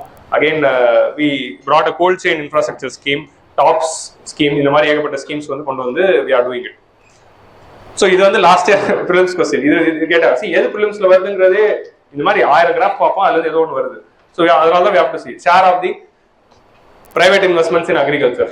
Public investment in agriculture அதிகமா இருக்கா, private அதிகமா இருக்கா? Private அதிகமா இருக்கு in agriculture with respect to spending. இது போன ஸ்டேட்மெண்ட் வந்துச்சுல போன வருஷமா 2020லையா 2020யா நம்ம நிறைய வருஷம் பாருங்க எல்லாமே போன வருஷம் மாதிரி இருக்கு. பட் வந்ததுல இது ஒரு statement the share of the private investment in agriculture is higher than the public investment. அந்த மாதிரி ஏதோ ஒரு ஸ்டேட்மெண்ட் வந்து. ஸோ பப்ளிக் இன்வெஸ்ட்மெண்ட்னா கவர்மெண்ட் பண்ற இன்வெஸ்ட்மெண்ட், பிரைவேட் இன்வெஸ்ட்மெண்ட்னா இண்டிவிஜுவல் பிசினஸஸ் அண்ட் ஃபார்மர்ஸ் பண்ற இன்வெஸ்ட்மெண்ட். ஸோ அதுதான் வந்து public and private. So private investment is higher and private investment is increasing. இது average electricity consumption in agriculture வந்து இன்க்ரீஸ் ஆகிட்டே இருக்கு. ஸோ இந்த இன்க்ரீஸ் ஆனதுனால எக்கனாமியில ப்ரொடக்ஷன் நடக்குது, பட் இது வந்து ஒரு நெகட்டிவ் எஃபெக்ட் கொடுக்குது. Increasing the soil salinity, increasing use of the water அப்படிங்கிறதுனால soil quality is getting affected and theft நடக்குது because of the power subsidies. So அதுக்கும் நிறைய ஸ்டெப்ஸ் எடுக்க வேண்டியதா இருக்கு. யூ ஜஸ்ட் சி, இந்த ட்ரெண்ட் மட்டும் தான் சொல்றேன். Average use of electricity has increased. Due to climate change and heat wave during the wheat harvesting season, it adversely affected the production. So அதனால என்ன ஆச்சு, we banned the wheat exports and there is a decline in the sown area for the kharif. போன வருஷம் காரிஃப்ல sown area குறைஞ்சிருக்கு. ஹார்வெஸ்ட்க்கு முன்னாடி ராபியில மழை பெஞ்சதுனால ரெண்டுமே affect ஆனதுனால தான் we increased the export duties for rice and banned the exports of wheat. So monsoon deficit rainfall, monsoonல வந்து surplus monsoon இருந்தாலும் it was regional disparity இருந்தது. ஸோ அது 86 எடிஷன்ல we would have discussed why monsoon is changing அப்படின்னு. So அதை பற்றி போய் பாருங்க. So that is the reason why there is a slow this fall in the net sown area. net sown area fall ஆயிருந்தாலும் food production வந்து year on year பேசிஸ்ல அதிகமாக இருக்கு. So net sown area fall ஆயிருந்தும் food production அதிகமாக இருக்குன்னா which means that productivity ஸ்லைட்டா improve ஆயிருக்கு அப்படிங்கிறது தான் இதோட inference. Production of pulses also has been higher. அதனால தான் இந்த வருஷம் pulses inflation நடக்கல. ஏன்னா கவர்மெண்ட் வந்து ப்ரொடக்ஷனையும் buffer ஸ்டாக்கையும் அதிகப்படுத்துறதுக்கு they have taken steps. Okay. So food grains production பாத்தீங்கன்னா it is increasing. Currently வந்து completed year-க்கு வந்து 315 tons was the total oil seeds. Total food grains production 315 tons is the total food grain production. அதுல oil seeds-உம் pulses வந்து அந்த இடத்துல இருக்கு. Okay. Mic break ஆகுது அப்போ ஓகே பிரேக்ல மாத்திடலாம். So total food grains production is increasing. So that is the trend here. And total oil seed production increase ஆகிட்டு இருக்கு. Total pulse productions it is increasing. கிளியரா? ஸோ ட்ரெண்ட் மட்டும் பார்த்துக்கோங்க. So சீரியல்ஸ்ல நம்ம இப்போ ஃபுட் செக்யூரிட்டி பத்தி ஒரு கொஸ்டின் எழுதும்போது India is producing 350 million metric tons of food grains அப்படின்னு எழுதுறதுனால ஃபுட் செக்யூரிட்டி இஸ் என்ஷூர்ட் அப்படின்னு ஒரு ஃபேக்ட் நீங்க எழுதணும் ஆன்சர் ரைட்டிங். உங்களுக்கு புரியுதா? இந்த நம்பர் அப்படிதான் யூஸ் பண்ணணும். 350 அந்தந்த வருஷத்துக்கு எவ்வளவு ப்ரொடக்ஷன்ங்கிற நம்பர் மட்டும் ஞாபகம் வச்சுக்கிட்டீங்கன்னா அந்த வருஷம் ஆன்சர் ரைட்டிங் யூஸ் பண்ணணும். ஃபுட் செக்யூரிட்டி ரிலேட்டடா ஒரு பாயிண்ட் எழுதும்போது India is having food security, India is having surplus production, India is having surplus production எழுதுனா எப்படி இருக்கு? India is having 315 million tons of food grains production அப்படின்னு எழுதுனா எப்படி இருக்கு? So that is the difference with respect to mains answer writing. So these are all the crops for which we are giving MSP. சீரியல்ஸ்ல Bedi, வீட், jowar, bajra, ragi, maize, both serials and course serials together. அதில் ஒரு 7, பல்சஸ்ல வந்து ஒரு 5, oil சீட்ஸ்ல ஒரு 7, cash கிராப்ஸ்ல ஒரு 3, 3+4. Plus we are also giving a minimum fair remunerative price for a sugar cane. So அது எல்லாமே சேர்த்து இதுவே வந்து ஒரு வருஷம் கேட்டாங்க எந்தெந்த கிராப்ஸ்க்குலாம் MSP கொடுக்குறோம் அப்படின்னு. ஸோ இந்த பேட்டர்ன்ல கேட்கறதுனால தான் இந்த மாதிரி லிஸ்ட் எது இருந்தாலும் we have to study. Okay, இந்த மாதிரி நிறைய லிஸ்ட் வில் சி. இது வந்து it's just fact, you can read anywhere. So MSP வந்து is given to the India வந்து நம்ம 2018 பட்ஜெட்ல இருந்து we started to give 1.5% of MSP. So இந்த வருஷம் MSP ல எது highest value of MSP was awarded for moong. So இது ஒரு क्वेश्चन இருக்கலாம். See MSP ல அதிக விலை கவர்மெண்ட் ஃபிக்ஸ் பண்ணது எதுக்குன்னா மூங் தாலுக்கு தான். ஓகே, ஆனா that doesn't mean that they are procuring it at the highest level. Highest procurement is always have rice and wheat தான். ரைஸ் அண்ட் வீட் தான் always highest. Amount of per டன்னுக்கு எவ்வளவு ரூபாய், per குவிண்டாலுக்கு எவ்வளவு ஃபிக்ஸ் பண்ணிருக்காங்கன்னா அது 8,000 rupees per quintal இருக்கு. இப்போ rice பாத்தீங்கன்னா it is only 2,000 per quintal. வீட் இஸ் ஆல்மோஸ்ட் சம்திங் ரிலேட்டட் 2,000 தான். பட் ப்ரொக்யூர்மெண்ட் அது ரெண்டுக்கு அதிகமா இருக்கு. ஸோ அவங்க மிச்சத்துக்கும் ப்ரொக்யூர்மெண்ட் அதிகப்படுத்திட்டாங்கன்னா ஆட்டோமேட்டிக்லி கிராப் டைவர்சிஃபிகேஷன் நடக்கும். ஆனா எதுக்கு அதிகமா ஃபிக்ஸ் பண்ணிருக்காங்கிறது பிலிம்ஸ் பாயிண்ட் ஆஃப் வியூல பாத்துக்கோங்க. மூங் தாலுக்கு தான் ஃபிக்ஸ் பண்ணிருக்காங்க. Agricultural credit. ஸோ ஃபார்மர்ஸ்க்கு வந்து அக்ரிகல்ச்சரல் கிரெடிட் வந்து போன வருஷத்துல இந்த வருஷம் அதிகமாகவே போயிருக்கு. So Kisan credit card is very important scheme for 1998 நம்ம கொடுத்துட்டு இருக்கோம். இதுவும் அது போன வருஷம் கேட்டாங்களா? கடந்த 3 வருஷத்துல 4 வருஷம் கேட்டிருப்பாங்க. 3.8 crore beneficiaries are getting Kisan credit card. அந்த கொஸ்டின் ஈஸி தான். சரி, கிசான் கிரெடிட் கார்டு ஸ்கீம் ஒன்று வந்துச்சு. அதுல என்னென்னமோ ப்ரொவிஷன்ஸ் கொடுக்குறான். கடைசி ஸ்டேட்மெண்ட்ல என்ன கொடுத்துருந்தான்? Farmers can use this money to construct their houses. Kisan credit card வாங்கி வீடு கட்டலாமா? அதை எலிமினேட் பண்ணாலே ஆன்சர் வர மாதிரி தான் இருக்காது. நம்ம என்ன பண்ணிட்டோம், அது 5வது ஸ்டேட்மெண்ட்டா வச்சுட்டோம். முதல் 4 ஸ்டேட்மெண்ட்லயும் ஒரு சில ஃபீச்சர்ஸ்லாம் கொடுத்ததுனால கிசான் கிரெடிட் கார்டுல நமக்கு இவ்வளவு ஆழமா தெரியலையா அப்படின்ட்டு எல்லாரும் பயந்துருவாங்க.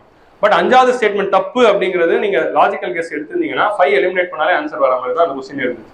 So this is most of the question. ஆனால் அந்த 4 ஸ்டேட்மெண்ட்லேயும் நம்ம உடஞ்சிடும்.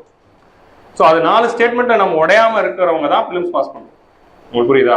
அதுக்கு உடையாம இருக்கிறதுக்காக தான் மைண்ட் ரெடி பண்ணணும். அதனால தான் இதுக்கு பேர் mind game, not knowledge game. இது வரைக்கும் பாஸ் ஆன எல்லாரும் அதான சொல்றாங்க, it's mind game, it's surely mind game. So அதுக்கு நம்ம ப்ரிலிம்ஸ்க்கு வந்து மைண்ட் ரெடி பண்றது தான் நம்மளுடைய ஃபோக்கஸா இருக்கும். ஓகே, ஸோ கேசிசி ஆல்மோஸ்ட் வந்து 4.5 lakh crore இது வரைக்கும் நம்ம அவங்களுக்கு கிசான் கிரெடிட் கார்டு மூலமா கொடுத்துருக்கோம். And we also extended it for the fisheries sector and animal husbandry செக்டருக்கு இப்போ கிசான் கிரெடிட் கார்டு வந்து லாஸ்ட் 2-3 இயர்ஸாக கொடுத்துட்டு இருக்கோம். Okay, modified interest subvention scheme. இந்த இன்ட்ரெஸ்ட் சப்வென்ஷன் ஸ்கீம்ங்கிறது ஃபர்ஸ்ட் கொண்டு வந்ததே அக்ரிகல்ச்சருக்காக தான். ஸோ ஃபார்மர்ஸ் வந்து 7% லோன் தருவாங்க. அந்த 7% லோன் வாங்கிட்டு போன ஃபார்மர் ஃபர்ஸ்ட் சைக்கிள்ல கரெக்டாக கட்டிட்டார் அப்படின்னா அடுத்த வருஷம் அவருக்கு -3 4% லோன் கிடைக்கும். ஸோ அதை வாங்கிட்டு போய் அவர் கரெக்டாக கொடுத்துட்டாருன்னா அது சம்டைம்ஸ் வந்து அது இன்னும் எக்ஸ்டெண்ட் பண்ணியிருக்காங்க, சம்டைம் இயர்ஸ் அது எக்ஸ்டெண்ட் பண்ணாமல் போயிருக்காங்க. பட் அது வாங்கிட்டாருன்னா அடுத்த வருஷத்துலேருந்து அவருக்கு 4 கிடைக்கும். ஸோ இதான் வந்து இன்ட்ரெஸ்ட் சப்வென்ஷன். இது மூலமா ஃபார்மருக்கு ஒரு சீப் கிரெடிட் கிடைக்குது. ரெண்டாவது முக்கியமானது என்ன அப்படின்னா கிரெடிட் ரேட்டிங் இம்ப்ரூவ் ஆகுது. So credit habits of farmers is also increasing. Positive nudge towards the credit habits. ஏன்னா நம்மளோட farmers ஓட credit habits is very bad because always there is an expectation for a waiver. அப்படிங்கிற அந்த issue இருக்கிறது வந்து one of the problems with respect to policy making. அப்படின்ட்டு 2 வருஷம் முன்னாடி வந்து எக்கனாமிக் சர்வேல கிருஷ்ணமூர்த்தி சொல்லியிருக்காரு. So we have to address that. 3 lakh. So இதுல வந்து we have given almost short term agriculture loan up to 3 lakh தரோம் for all these sectors. 3% interest subvention is being given for the farmers. From second cycle, they can get 4% per annum. So continued increase in the agricultural credit. வருஷம் நம்ம கொடுக்குற agriculture loan increase ஆயிட்டு தான் போகுது. இந்த வருஷம் farm creditக்கு நம்ம last year வச்ச டார்கெட் வந்து 18.6 crore. So 18.6 lakh crore வந்து நம்ம வந்து farmersக்கு கிரெடிட் கொடுக்கணும் டார்கெட் இருக்கு. And it is part of the priority sector lending. அதனால தான் we are able to achieve the target. So இந்த வருஷம் டார்கெட்ல ஆல்ரெடி அந்த டார்கெட்ல we are already in the area to achieve it. So that is the thing. So target is increasing அப்படிங்கிறது மட்டும் பார்த்துக்கோங்க. Next is farm mechanization. So what is the role of farm mechanization? It increases the productivity, reduces the time and cost, increases the efficiency. அதனால தான் கொண்டு வரோம். அதுக்காக தான் government வந்து ராஷ்டிரிய கிருஷி விகாஸ் யோஜனால ஒரு சப்மிஷன்ல தான் agricultural mechanisation. So submission on agricultural mechanisation அப்படின்னு ஒன்று கொண்டு வந்திருக்காங்க. அது மூலமா they are training, demonstrating and providing custom hiring centers. So farmersக்கு வந்து மெக்கனைசேஷன் வாங்குறதுக்கு லோன்ஸ் தராங்க. நிறைய ஃபார்மர்ஸ் சேர்ந்து வாங்குறதுக்கு ஜாயிண்ட் லோன்ஸும் இருக்கு. அதே மாதிரி கஸ்டம் ஹைரிங் சென்டர் எஸ்டாப்ளிஷ் பண்ணலாம். Anyone can start it. நீங்க அந்த கஸ்டம் ஹைரிங் சென்டர் ஆரம்பிச்சீங்கன்னா நீங்க நிறைய எக்யூப்மெண்ட்ஸ் வாங்கி வச்சு ஃபார்மர்ஸ்க்கு ஹைரிங் கொடுக்கலாம். ஸோ அப்படி ஹைரிங் சென்டர்ஸ் வச்சிருக்கவங்களுக்கு லோன் தராங்க. அதுல தான் இந்தியாவில் வந்து இது வரைக்கும் நம்ம 21,000 கஸ்டம் ஹைரிங் சென்டர்ஸ் செட்டப் பண்ணிருக்கோம் இந்தியா ஃபுல்லா. So in order to increase the mechanization, ஏன்னா mechanization increase பண்ணிச்சுன்னா that is going to increase the productivity. Productivity is the biggest structural issue with respect to farming. ஆனா நம்மளுடைய average farm holding size குறைஞ்சிட்டு தான் இருக்கு. So நான் படிக்க ஆரம்பிக்கும் போது 1 hectareல இருந்தது, இப்போ வந்து 0.6 hectare ஆயிடுச்சு.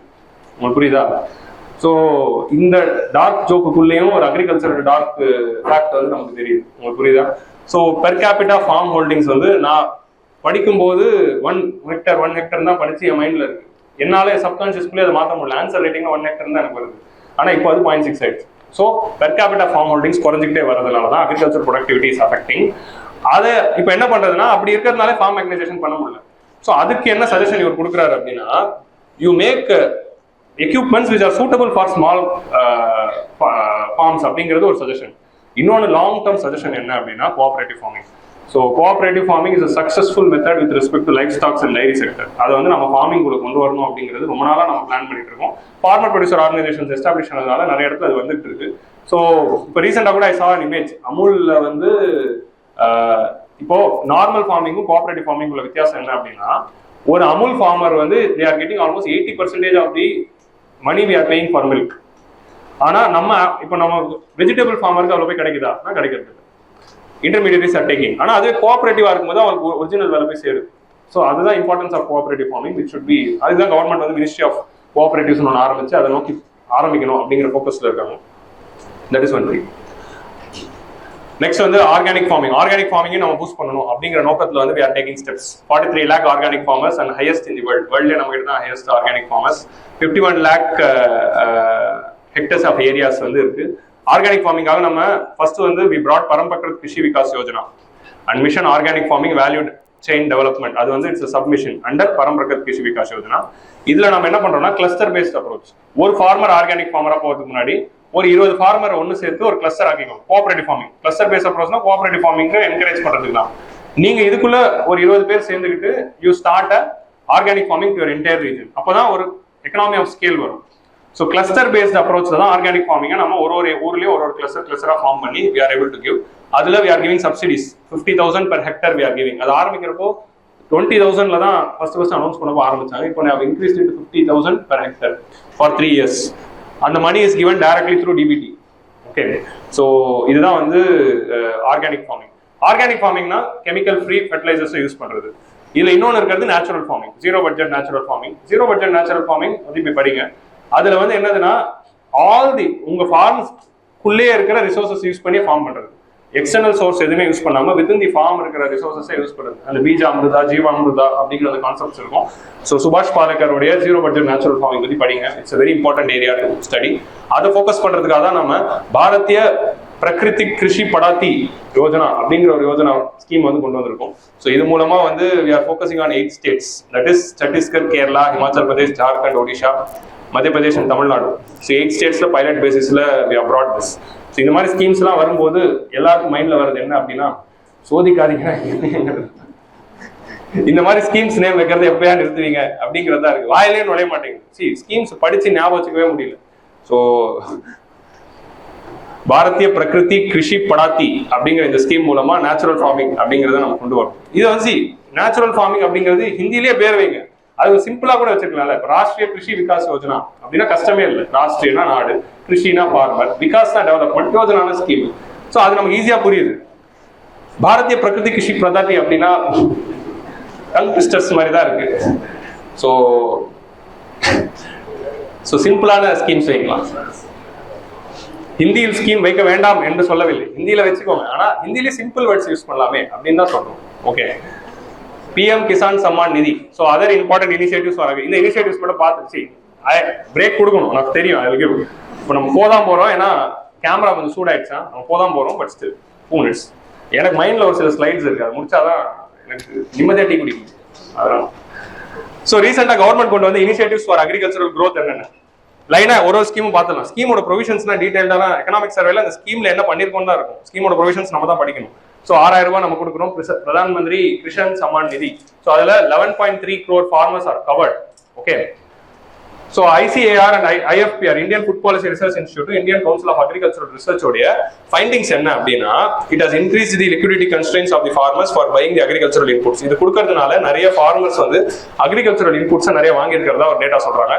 அதுக்கப்புறமா ஸ்மால் அண்ட் மார்ஜினல் ஃபார்மர்ஸ் வந்து அப்பார்ட் ஃப்ரம் அக்ரிகல்ச்சரல் இன்புட்ஸ் வாங்குறதோட இந்த ஃபண்டை வந்து அவங்க daily consumption, education, health and other family எக்ஸ்பென்சஸ்க்கும் பயன்படுத்துறது யூஸ்ஃபுல்லா இருக்கு. எனிதிங் ஃபார்மருக்கு ஒரு இன்கம் போகணும், அவ்வளவுதான். நீங்க அது எதுக்கு வேணா ஸ்பெண்ட் பண்ணுங்க. ஒரு 6,000 இதான் வந்து யூனிவர்சல் பேசிக் இன்கமோட கான்செப்ட்.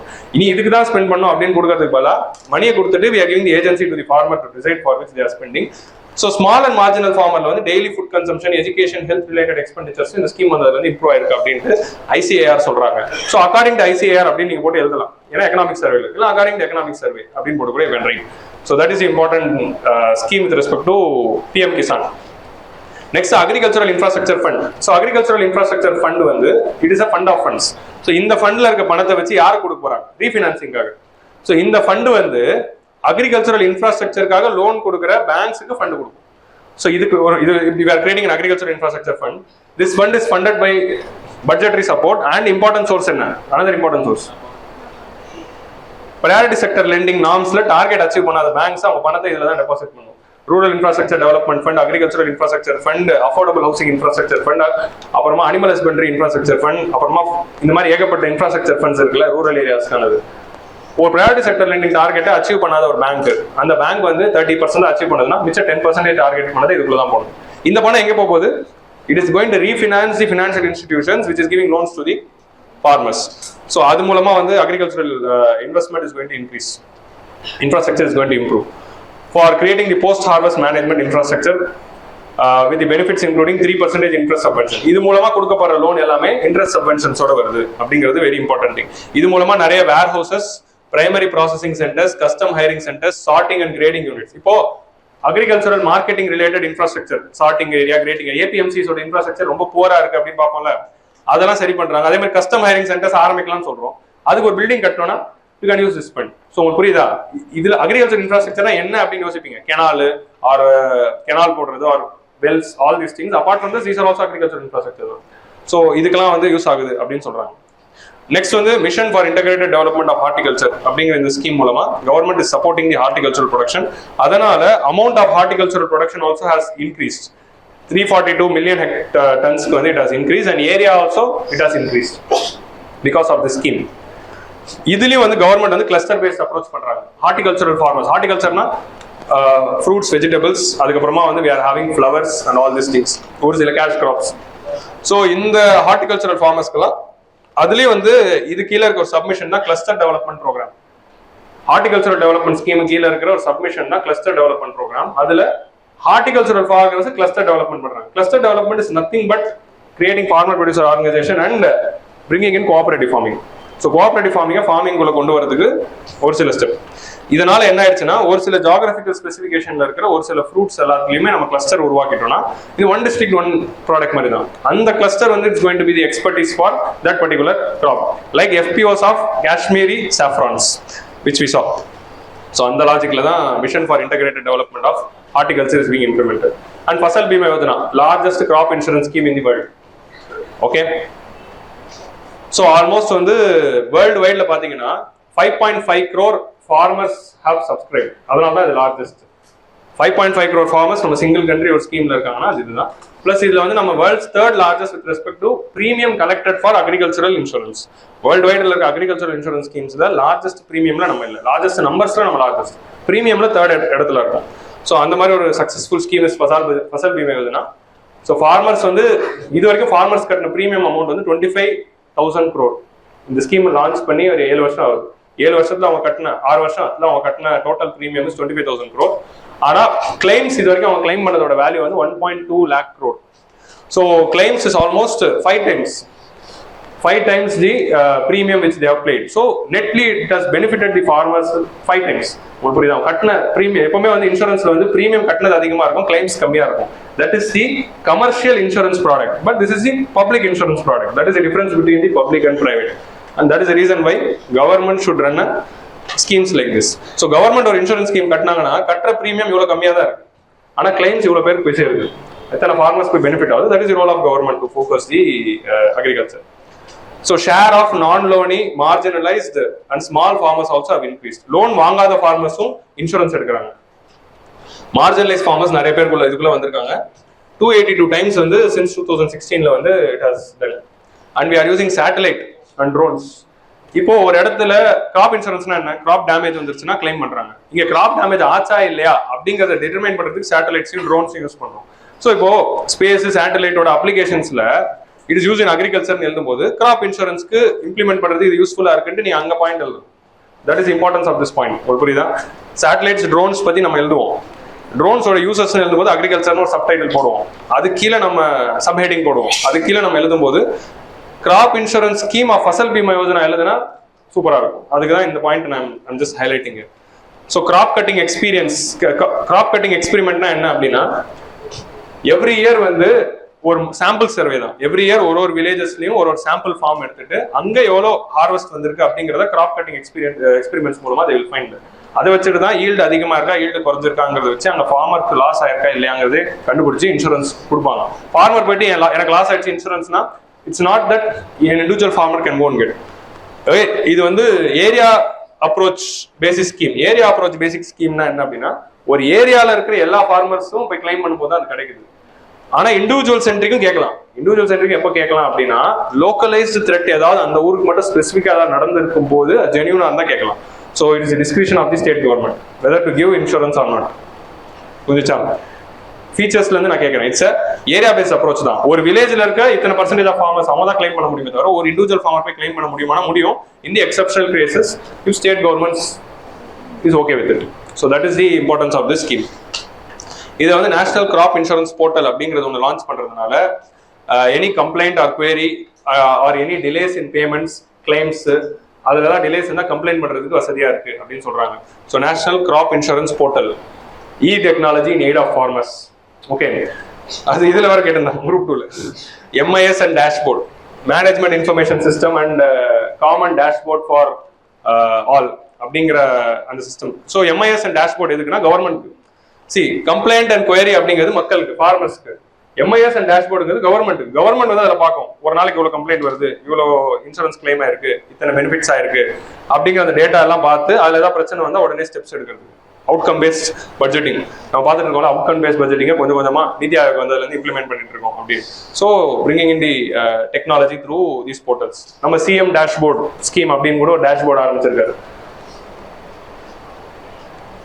இநாம். ஸோ இநாம் வந்து இந்தியாவில் இருக்கிற எல்லா ஏபிஎம்சியையும் ஒரு காமன் நெட்வொர்க்கோட லிங்க் பண்ணி, ஒரு இ-காமர்ஸ் நெட்வொர்க் கூட லிங்க் பண்ணலாம். ஒரு இ-காமர்ஸ் மாதிரியான ஒரு ஐடியா தான். ENAM is it's an online platform where all the APMCs are linked. ஒரு பிசிக்கலா இருக்க ஒரு ஏபிஎம்சி டிஜிட்டலா லிங்க் பண்றதுக்கான ஒரு ஃபினான்ஷியல் நெட்வொர்க் தான் இநாம். ஸோ அந்த இநாமை வந்து எல்லா ஏபிஎம்சிஸும் அடாப்ட் பண்ணணும் அப்படிங்கிறதுக்காக we are giving them the 75 lakh per APMC and free software support and hardware, quality assaying equipment, இது எல்லாமே வாங்குறதுக்கு we are giving the package. So 1.7 lakh farmers and 2.3 lakh traders, 1.7 crore farmers இதுல இருக்காங்க as sellers and 2.3 lakh traders have registered here as buyers. But இதுல தான் நம்ம என்ன இருக்குன்னு பார்த்தோம். இந்த 2.3 lakh traders என்ன பண்றாங்க? They are creating a monopoly. அதாவது காட்டல் மாதிரி ஃபார்ம் பண்ணிட்டு they are fixing the harsh prices on the farmers. இந்த 1.7 lakh farmers யாரு அப்படின்னு பாத்தீங்கன்னா large farmers who are getting the produce from the small farmers of their area and they are coming and selling it here at MSP. So they are mostly வந்து large farmers தான் இருக்காங்க. That is the problem here. Next we announce the International Year of Millets. 104th editionல பாத்தீங்கன்னா economics சர்வேல 2 paragraphs தான் கொடுத்திருக்காங்க. International Year of Millets அதேதான், nutrition அந்த மாதிரி விஷயங்கள் தான். நம்ம 104ல இன்னும் டீடைலா பேசியிருக்கோம். ஸோ கவர்மெண்ட் வந்து 2018 வந்து national year of millets announce பண்ணாங்க. அன்னில இருந்து ஆரம்பிச்சு மில்லட்ஸ் ப்ரொடக்ஷன் அதிகப்படுத்தணும் அப்படிங்கிற பாதையில நம்ம போயிட்டு இருக்கோம். So we suggested united nation to declare it as international year 2023. ஏன்னா மில்லட்டை வந்து நம்ம வந்து ஒரு ஃபார்ம் பேஸ்டு டூலா மட்டும் பார்க்கல, இது வந்து கிளைமேட் சேஞ்ச் அடாப்டேஷனுக்காகவே பார்க்கறோம். ஸோ கிளைமேட் சேஞ்சை அடாப்ட் பண்றதுக்கான ஒரு முக்கியமான கிராப்பா இருக்கு. ஏன்னா இது ட்ராட் ரெசிஸ்டன்ட் கிராப். ஸோ ஃபியூச்சர்ல ஹீட் வேவ்ஸ் அதிகமானாலும், டெம்பரேச்சர் அதிகமானாலும், ட்ராட் அதிகமானாலும் நம்ம சாப்பிடணும், விளைய வச்சு சாப்பிடணும். So even in that condition we should be able to produce and we should eat. அப்படிங்கிறதுனால தான் entire world should shift towards millets அப்படின்னு சொல்றாங்க. அதே மாதிரி குளோபல் லெவல்லையுமே nutrition is very big problem. So entire வேர்ல்டுக்கும் நியூட்ரிஷன் செக்யூரிட்டி கொடுக்குது, climate அடாப்டபிலிட்டியும் கொடுக்குது. So at the same time it is also using very less water, very short duration crops and all this things. இந்த மாதிரி ஏகப்பட்ட advantages இருக்கு. அதனால we are using diabetes, type 1 type 2 diabetes வந்து நிறைய ப்ரிவென்ட் பண்ணுது. So all this things we are having, so that's why we are using it. So இதுல இருக்க ப்ராப்ளம்ஸ் தான் நம்ம எடிட்டோரியல்ஸ் டிஸ்கஸ் பண்ணோம். அடாப்டர்ல என்ன ப்ராப்ளம்ஸ் இருக்கு, அதை எப்படி சரிப்படுத்தலாம் அப்படிங்கிறது we would have discussed in the editorials session. And இதுக்குள்ள ராஃப்தார் அப்படிங்கிற ஒரு ஸ்கீம் இருக்கு. கவர்மெண்ட் வந்து ராஷ்டிரிய கிருஷி விகாஸ் யோஜனாக்குள்ள ஒரு சப் ஸ்கீம் தான் remunerative approaches for agriculture and allied sectors rejuvenation அப்படிங்கிற ராஃப்தார் அப்படிங்கிற ஸ்கீம் இருக்கு. இது என்னதுன்னா அக்ரி ரிலேட்டட் ஸ்டார்ட் அப்ஸ்லாம் இருக்குல்ல, அக்ரி ரிலேட்டட் என்டர்பிரைசஸ், அவங்களுக்குலாம் பிசினஸ்க்காக இன்சென்டிவ்ஸ் தரதுக்கு தான் இந்த scheme. So Rashtriya Krishi Vikas Yojana remunerative approaches for agricultures and allied sectors ரெஜுவனேஷன்ல 500 startups working in the millet value chain நம்ம கண்டுபிடிச்சிருக்கோம். Indian Institute of Millet Research கூட we are incubating 250 startups. So அந்த ஸ்டார்ட்-அப்ஸை இன்குபேட் பண்ணி இப்போ மில்லட் ப்ரொடக்ஷன் அதிகமானோம்னா என்ன பண்ணணும்? More millet company should come. Millet biscuit, ragi biscuit, millet noodles, இந்த மாதிரி ஏதாவது ப்ராடக்ட்ஸை கொண்டு வந்தாலும் நம்ம வாங்கி சாப்பிடுவோம். ஸோ டிமாண்ட் அதிகமானால் தான் அவங்க சப்ளையும் அதுக்கேற்ற மாதிரி அதிகப்படுத்த முடியும். ப்ரொடக்ஷன் அதிகமானோம்னா முதல்ல டிமாண்ட் இருக்கணும் மக்கள்கிட்ட. ஸோ டிமாண்டை உருவாக்கணும். ஸோ அதுக்கு இந்த ஸ்டார்ட்-அப்ஸ் தான் very important role they have to play. How to make millets tasty அப்படிங்கிறதா வந்து ஸ்டார்ட்-அப்ஸோட மெயின் எய்மா இருக்கு. டேஸ்ட் கொஞ்சம் கம்மியா இருக்கு, ஏன்னா சத்தான விஷயங்கள் டேஸ்ட் கொஞ்சம் கம்மியா இருக்கும். பட் ராகி நல்லா தானே இருக்கும். எனக்குலாம் ராகியில் எது இருந்தாலும் நான் சாப்பிடுவேன். Ragi biscuit, ragi butter biscuit சாப்பிட்ருக்கீங்களா? வேற லெவலில் இருக்கும். அது டீல தொட்டு சாப்பிட்டா இன்னும் செம்மையா இருக்கு. ஐயோ, டீ ஞாபகம் வர வருது. I know I should not call. Okay, so with this we are going to take a break. Ragi பிஸ்கெட்ல டீல தொட்டு சாப்பிட போறோம். ஓகேவா? நம்ம இன்னைக்கு சர்வீசஸ் இண்டஸ்ட்ரி அக்ரிகல்ச்சர் முடிஞ்சிடும் ஒரு 15 மினிட்ஸ்ல. அதுக்கப்புறம் இண்டஸ்ட்ரி முடிச்சு சர்வீசஸ் முடிச்சிடலாம். ஓகேவா, இதான் எனக்கு டார்கெட். ஸோ சர்வீஸ் நேற்றுக்கு மாதிரி நான் இன்னைக்கு எதுவுமே நீங்க சொல்லாதீங்க. நம்ம சர்வீசஸ் முடிக்கிற வரைக்கும் நம்ம வந்து பாடுபடும். சரியா, hard work is very important. So அதனால வந்து நம்ம வந்து வாழ்க்கையில நிறைய இழந்தாதான் நிறைய கெயின் பண்ண முடியும் அப்படின்னு ஷார்ட்ஸ்ல நிறைய பேர் சொல்லியிருக்காங்க.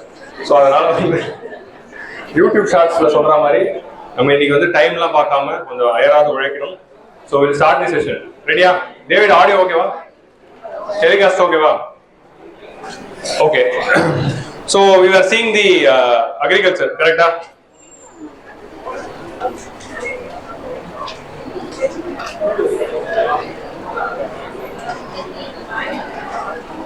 அக்ரிகல்ச்சர்ல ஃபசல் பீமா யோஜனா பார்த்தோம், ஈனாம் பார்த்தோம், மில்லட்ஸ் பத்தி பார்த்துட்டு இருந்தோம். மில்லட்ஸ் பத்தி இன்னும் டீடைலா 104th எடிஷன் பாருங்க. I would have discussed in detail. So we'll start the session. அங்க sun-kissed fellows இங்க வாங்க. Hi. நீங்க தான் sun-kissed. So we'll start the session. நம்ம வந்து we are seeing about the millets. Now we are going to see about the livestock. இவ்வளவு நேரம் நம்ம farming பார்த்தோம். இப்போ நம்ம livestock and animal husbandry பார்க்க போறோம். Livestock animal husbandry GDP ல எது வந்து is having the highest share அப்படிங்கிறது we are going to see. Obviously overall agriculture ல crops are having the highest share. So of the agricultural GDP 55% of the GDP is for the crops. Okay, crops க்கு அப்புறம் இரண்டாவது இடத்துல இருக்குது யாரு? இரண்டாவது இடத்துல இருக்குது fishing. Fishing is the second, and third வந்து forestry, and fourth தான் வந்து we are having forestry and logging, and in fourth we are having the இருங்க மாத்தி தெரியுது தப்பு சொல்றேன் சைடுல இருந்து கொஞ்சம் கன்ஃபியூஸ் ஆயிட்டேன். ஹையஸ்ட் ஷேர் இன் அக்ரிகல்ச்சரல் ஜிடிபி வந்து கிராப்ஸ், ரெண்டாவது வந்து அதான லைஃப் ஸ்டாக், மூணாவது தான் we are having forestry, and நாலாவது வந்து ஃபிஷிங் இருக்கு. ஸோ இது வந்து share in the gross value added.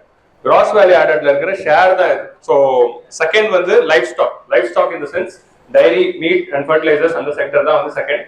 So அவங்க தான் வந்து ரெண்டாவது இடத்துல இருக்காங்க. நான் மாதிரி so share in GDP base பண்ணி கூட they can ask a question. So crops, livestock, forestry and fishing இதான் வந்து descending order with respect to share in the GDP. So அதுல வந்து livestock ஓட share வந்து 30% of the agricultural GDP. Agricultural GDP 20% of national GDP. அந்த 20% 30% வந்து livestock. So that is the concept here. So committee on doubling farmers income. So one of the main recommendations என்ன அப்படின்னா to double the farmers income we have to focus on the animal husbandry sector. So dairying, livestock, poultry, fisheries and horticulture as the high growth engines, and has recommended focused policy on the support for this allied sector. வெறும் farms மட்டும் பார்க்காம allied sectorையும் நாம focus பண்ணணும் அப்படின்னு சொல்றாங்க. அதுல முக்கியமான allied sector வந்து இதுதான். So இது மூலமா இப்போ வந்து ஒரு farmerக்கு ஒரு cattle இருந்ததுன்னா அந்த cattleல இருந்து milk வரும், கவுடங் வரும். So இதெல்லாம் வந்து additional income for the farmer through which they can sustain. Even if it's a drought, cows insurance அப்படிங்கிறது அந்த எய்ம்ல தான் வந்து தமிழ்நாடுல கூட தேவோட even livestock as a சப்சிடியில வந்து லைஃப் ஸ்டாக் டிஸ்ட்ரிபியூஷன் ஸ்கீம் கொடுத்துருப்பாங்க. ஸோ டெய்லி வந்து it employs 8 crore farmers directly, and the most prominent agricultural product இருக்கிறது dairy. India ranks first in the milk production in the world, third in the eggs and 8th in the meat. So இதான் வந்து நம்மளுடைய ranking with respect to productions. First in the milk, third in egg and 8th in the meat production. Atmanirbhar Bharat பேக்கேஜ்க்குள்ள animal husbandry infrastructure fund, அங்க பார்த்தால agriculture infrastructure fund, அதுல ரெண்டாவது வந்து animal husbandry infrastructure fund. Animal husbandry infrastructure fund வந்து livestock sector. Okay, livestock செக்டருக்காக ஒரு 50,000 crore fund உருவாக்குது. இது ஒரு ஃபண்ட் ஆஃப் ஃபண்ட் தான். இந்த ஃபண்ட் மூலமா கொடுக்கப்படுற லோன் எல்லாமே interest subvention loan. It is used for the constructing the infrastructure for animal husbandry. Okay, அந்த கௌஷாலாஸ் கட்டுறது, இந்த கோகுல் ஸ்கீம்ல நிறைய இன்ஃப்ராஸ்ட்ரக்சர்ஸ் இருக்கு. அப்புறமா வந்து கேட்டல் ஃபீடிங்காக அந்த டேங்க் எல்லாம் கட்டுறது, அதுக்கெல்லாம் வந்து they will be using it. So and there is also credit guarantee up to 25%. So credit guarantee தராங்க, interest subvention தராங்க. National Livestock Missionல we are focusing on the agri entrepreneurship development and breed improvement. So productivity boost பண்ணனும் அப்படிங்கறது தான் வந்து doubling farmers income committee சொல்லிருக்காங்க. So livestock ஓட productivity boost பண்ணாதான் நம்ம வந்து milk production அதிகப்படுத்த முடியும். So milk production அதிகப்படுத்தணும், productivity per cow should increase. So அந்த productivity increase பண்ணனும்னா best genetic varieties கண்டுபிடிக்கணும். So அதுக்கு தான் ராஷ்ட்ரிய கூகுள் மிஷன் இருக்கு, அதை பத்தி படிங்க. It's a very important scheme. National Livestock Missionல வந்து we are also focusing on the feed and fodder ஓட productivity increase பண்ணா nutrition அதிகமாகும், productivity அதிகமாகும். That is the logic behind it. அதே மாதிரி livestock health and disease control scheme, இது மூலமா வந்து நம்ம லைஃப் ஸ்டாக் மார்டாலிட்டி வந்து கண்ட்ரோல் பண்றோம். லைஃப் ஸ்டாக்கோட ப்ரொடக்டிவிட்டியை அஃபெக்ட் பண்ற இன்னொரு விஷயம் டிசீசஸ் வந்தா ப்ரொடக்டிவிட்டி அஃபெக்ட் ஆகுது, மார்டாலிட்டி நடக்குது. ஸோ அதுக்காக தான் we are having the livestock health and disease control program. இதுல வந்து we are preventing, controlling and containing the animal diseases. And இது கீழே தான் நேஷனல் அனிமல் டிசீஸ் கண்ட்ரோல் ப்ரோக்ராம்ல foot and mouth diseases and brucellosis of diseases வந்து we are controlling for cattle, buffalo, sheep, goat and pig populations. So எல்லாமே see livestock உள்ள cattle இருக்கு, buffalo இருக்கு, sheep, goat, pig எல்லாமே it will be covered. Okay. And bovine female காப்ஸ்க்கு தான் வந்து brucellosis. So foot and mouth டிசீசஸோட vaccine வந்து யாருக்கு கொடுக்குறோம் அப்படின்னு பாத்தீங்கன்னா இவங்களுக்கு தான் தரும். கேட்டல், பஃபலோ, ஷீப், கோட், பிக் இவங்க எல்லாருக்குமே ஃபுட் அண்ட் மவுத் டிசீஸ்க்கு தரும். இந்த brucellosis வந்து யாருக்கு தரும் அப்படிங்கிறது பாருங்க. It is given to the female calves of 4 to 8 months. So female calves of 4 to 8 monthsக்கு தான் வந்து அந்த இது தரும். ஸோ இதுவே prelims ஒரு கொஸ்டினா இருக்கலாம். It is given to all the cat livestock இல்லைன்னா வெறும் ஃபீமேல் calves அப்படிங்கிறது. So it is given to female cops only அப்படின்னு கரெக்டாக தான் சொல்லியிருப்பாங்க. பட் நம்ம தப்புன்னு நினைச்சிருப்போம் ஒன்லியே பார்த்து. ஸோ எந்த வேக்சின் எந்த செக்டருக்கு போகுது அப்படிங்கிறது you have to note with respect to prelims point of view. So இந்த brucellosis அப்படிங்கிறதோட வேக்சின் வந்து it is given to the bovine female calves of 4 to 8 months to prevent the disease. Okay, இதான் வந்து animal disease control ப்ரோக்ராம்ல we are doing. அதே மாதிரி Pradhan Mantri Matsya Sampada Yojana, now we are going to the fishing sector. Matsya Sampada யோஜனால we are helping the fisheries sector. Blue revolution காக one of the important component of blue revolution. Blue revolution na marine and aquatic sector la irundhu we are reaping the economic potential. Adha வந்து blue revolution. So 20,000 crore we are spending for sustainable responsible development of fisheries. Fisheries aquaculture infrastructure fund. So இது மூணாவது infrastructure fund. Agri infrastructure fund, livestock infrastructure fund, animal husbandry infrastructure fund, இங்க fishery and aquaculture infrastructure fund. இதுவும் அதே concept தான். Fund of fund and interest subvention. இந்த மாதிரி அதே மாதிரி நெக்ஸ்ட் வந்து ஃபுட் ப்ராசஸிங் இருக்கு. இந்த மாதிரி எல்லாத்துக்குமே வந்து we are providing the infrastructure fund மூலமா we are giving the loans. அதே மாதிரி சஹாக்கர் ஹே சம்ரிதி, சஹாக்கர் ஹே சம்ரிதி அப்படிங்கிறது என்ன அப்படின்னா கோஆபரேட்டிவ் ஃபார்மிங்காக நம்ம கொண்டு வந்த ஒரு ஸ்கீம். ஸோ சஹாக்கர்னா கோஆபரேட்டிவ் ஃபார்மிங், கோஆபரேட்டிவ் அப்படிங்கிறதுக்கு தான் வந்து சஹாக்கர் அப்படின்னு சொல்றாங்க. கோஆபரேஷன்ல இருந்து சம்ரிதி, கோஆபரேஷன்னால ப்ராஸ்பரிட்டி, சம்ரிதினா prosperity.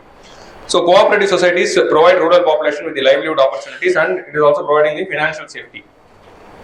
So rural economic transformations kaga cooperative is a very important role. Nama constitution la we are having a provision for cooperatives 19 la irundhu and 40 la irundhu. So all these things play a major role. So primary agricultural credit societies, so 8.5 lakh registered cooperatives India la irundhu, 29 crore members. They are mainly from marginalized groups. Adhu 98% of the villages in India is having a agricultural society, credit society, primary agricultural credit society. So primary agricultural credit society தான் வந்து கடைசி layer இந்த cooperative banking. Cooperative பேங்கிங்ல நம்ம பார்க்கணும்னா urban cooperative, rural cooperative. Rural கோஆபரேட்டிவ்ல இருந்து we are having rural cooperative banks. அது கீழ இருக்கிற ஹைரார்க்கில தான் பிரைமரி அக்ரிகல்ச்சரல் கிரெடிட் சொசைட்டி இருக்கு. இதான் வந்து ஃபைனல் யூனிட். இதுதான் வந்து it is giving loans to the farmers. So அந்த ஹைரார்க்கில they are there. ஸோ இது வந்து எல்லா வில்லேஜஸ்லையும் எஸ்டாப்ளிஷ் பண்ணி we are giving them the loans. இது எல்லாத்தையும் இன்னும் இம்ப்ரூவ் பண்றதுக்காக தான் ministry of cooperation new ministry வந்து ஆரம்பிச்சிருக்கோம். இன்னும் கோஆபரேட்டிவ் செக்டருக்கு ஏதோ மினிஸ்ட்ரி கிரியேட் பண்ணோம்னா ஃபர்ஸ்ட் எக்ஸ்பெக்டேஷன் என்ன அப்படின்னா கோஆபரேட்டிவ் செக்டருக்கு ஒரு தனி பாலிசி வரப்போகுது அப்படிங்கிறது தான், national cooperative policy or something. So we are waiting for it. So அந்த பாலிசி வரப்போகுது. ஸோ அது எப்படி போகுதுங்கிறது we have to wait and see. We have computerized 63,000 functional cooperative societies and bylaws எல்லாமே வந்து we have enabled in order to extend their activities. So அதோட இன்ஃப்ராஸ்ட்ரக்சர்ல we are focusing. Computerization of cooperative society மூலமா financial inclusion. So இது வந்து ஒரு first step எடுத்துருக்கோம். சஹாக்கரி சம்ரிதி அப்படிங்கிறதுல இருந்து தான் we are going to bring in a new cooperative policy. We are waiting for it. வந்தோடனே அதை பத்தி படிக்கணும். It's going to be a very important thing. 66 multi-state cooperative banks are having the deposits of 2.6 lakh crore. Multi-state cooperatives என்ன? Rural இருக்கு, urban இருக்கு. 2-3 ஸ்டேட்ஸ்ல இருக்க cooperative தான் multi state cooperatives சொல்லுவோம். அது வந்து it is regulated by the central government. So அந்த multi state cooperatives வந்து அதுல இருக்கிற டெபாசிட்ஸே வந்து 2.6 lakh crore, அந்த அளவுக்கு லார்ஜா வளர்ந்துருக்காங்க.